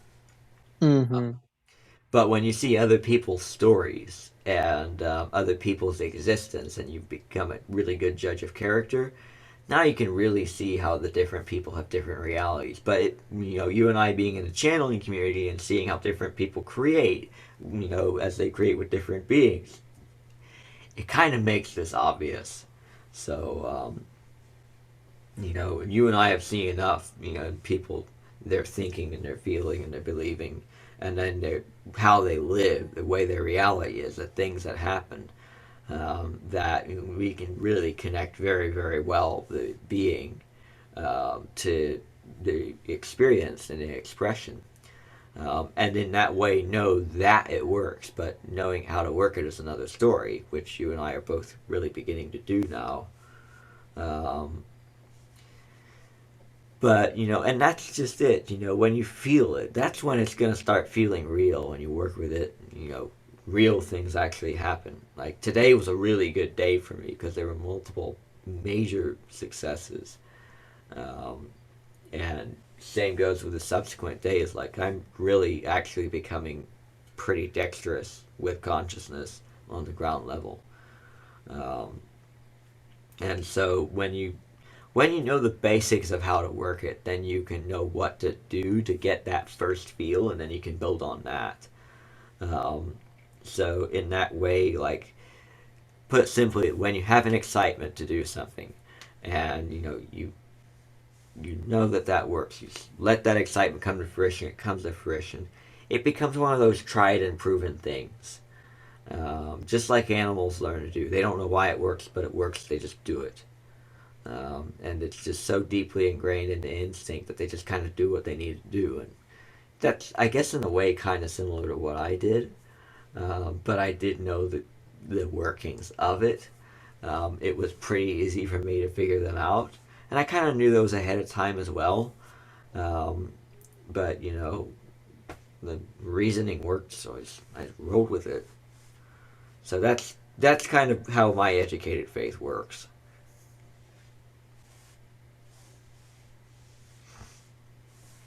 I still have skepticism, obviously.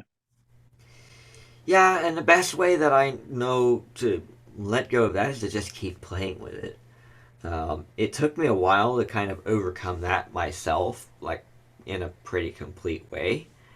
But you just kind of keep playing with consciousness, and you keep looking at consciousness. You keep listening. You keep creating. You keep, like the beings, Shalanima.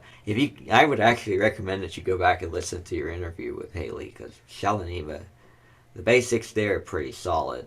And then you can take what she said there and tie them directly in to the points where you hang up and use your own wisdom to let go of this, and to let go of these different things. So you were a bit surprised about what came through from that interview?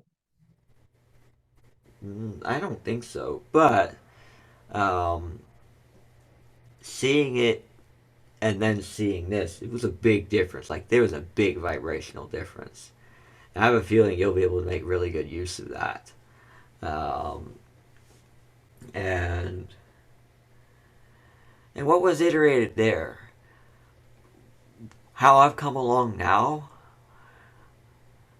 I couldn't have seen back at the time that that was made what I was able to see in it now. That's some pretty. That's some pretty. That's good stuff. Like that's like you're a good channel. And For specific subjects, yes.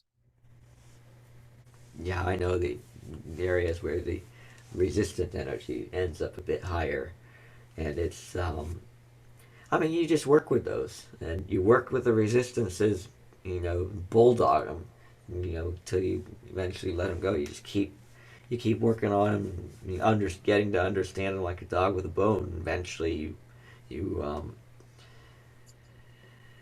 eventually you understand their roots and their history, and then you see the being behind it, and then it's very easy to just discontinue that being.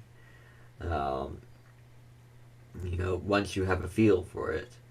Otherwise, it just kind of makes sense because this is the way life is. This is the way life to be. This is what people are doing. But when you see the roots to that, this is my being. The very same thing. This is the reason I wanted Thunderbolt to go over to the seventh density, because then he would see this too. When you work with the idea of getting a feel for this kind of consciousness. And then once he got caught in the rapture, he just kind of went quiet. Yeah. And, that's a lot to contemplate when you feel stuff of that magnitude. Either he's going to go back down or he's going to stay there. Yeah, depends on whatever he chooses, what he wants, and all that. But, with you, there's kind of the same situation for you in a lot of ways. In that, there's, life that you kind of know, and then there's this ability to choose and feel for your own being, and that's a completely different way of living. When you kind of when you kind of work with that energy, it's such a different feel of energy that you'll almost have to go out of your way to choose to go into it, because it's a lot different. Um, I had to make this to go make the consciousness handbook. I had to do this for uploading the audios, um, and but like if you want to go do it, you can do it easily. Um, but it could seem a little out of your way. It's just a different life. It's a different way of living. Um,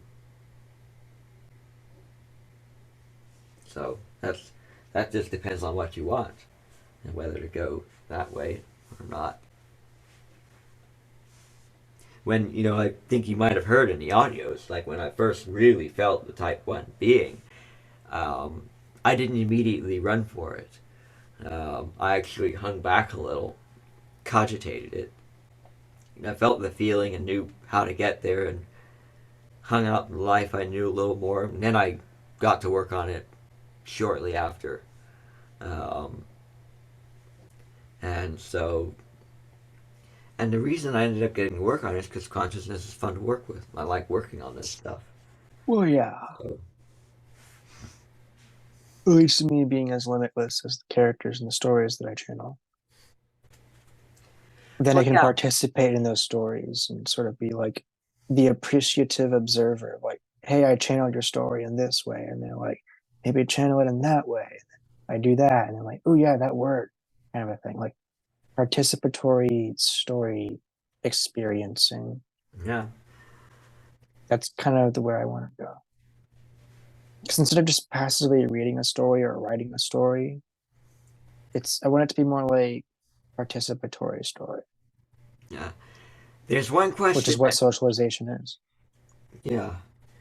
There's one question that I asked myself a lot at the stage that I'm at now, and the stage that you're definitely going to go through certain facets of your build, which is what do I want?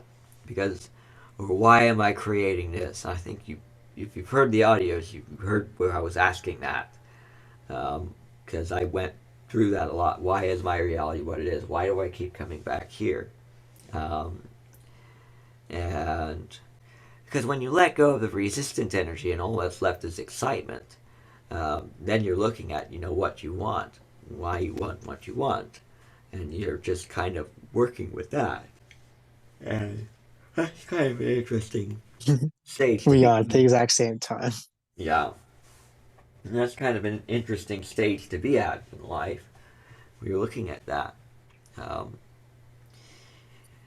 I learned that reality is my consciousness by the way I would set up, by the way everything around me would set up for my themes, by the way I would set up my choice of being within, matching signatures of my dream state to signatures of here, where I would choose something within, it expresses without. I choose something within here, it expresses without. And seeing how my reality would set myself up thematically. And I'd gotten a feel for that idea from Aradif and working with him. I learned that it works in principle.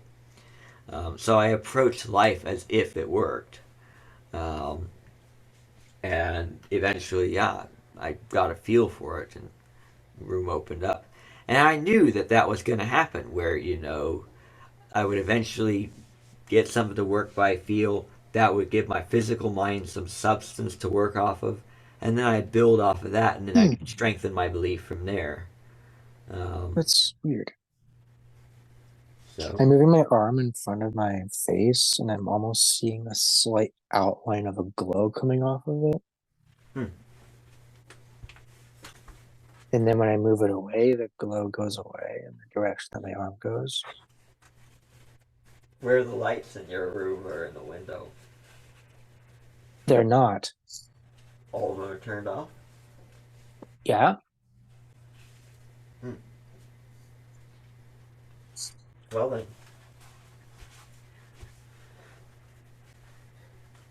It's a very subtle thing.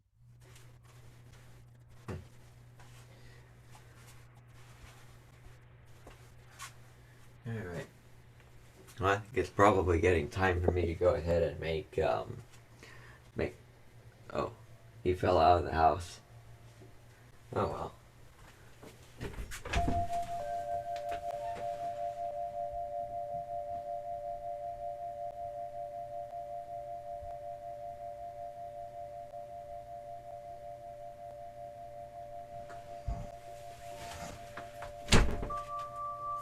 I think it's probably time to call it a meeting anyway. Let's end the recording here. Oh, 0059 hours, that's the end of this.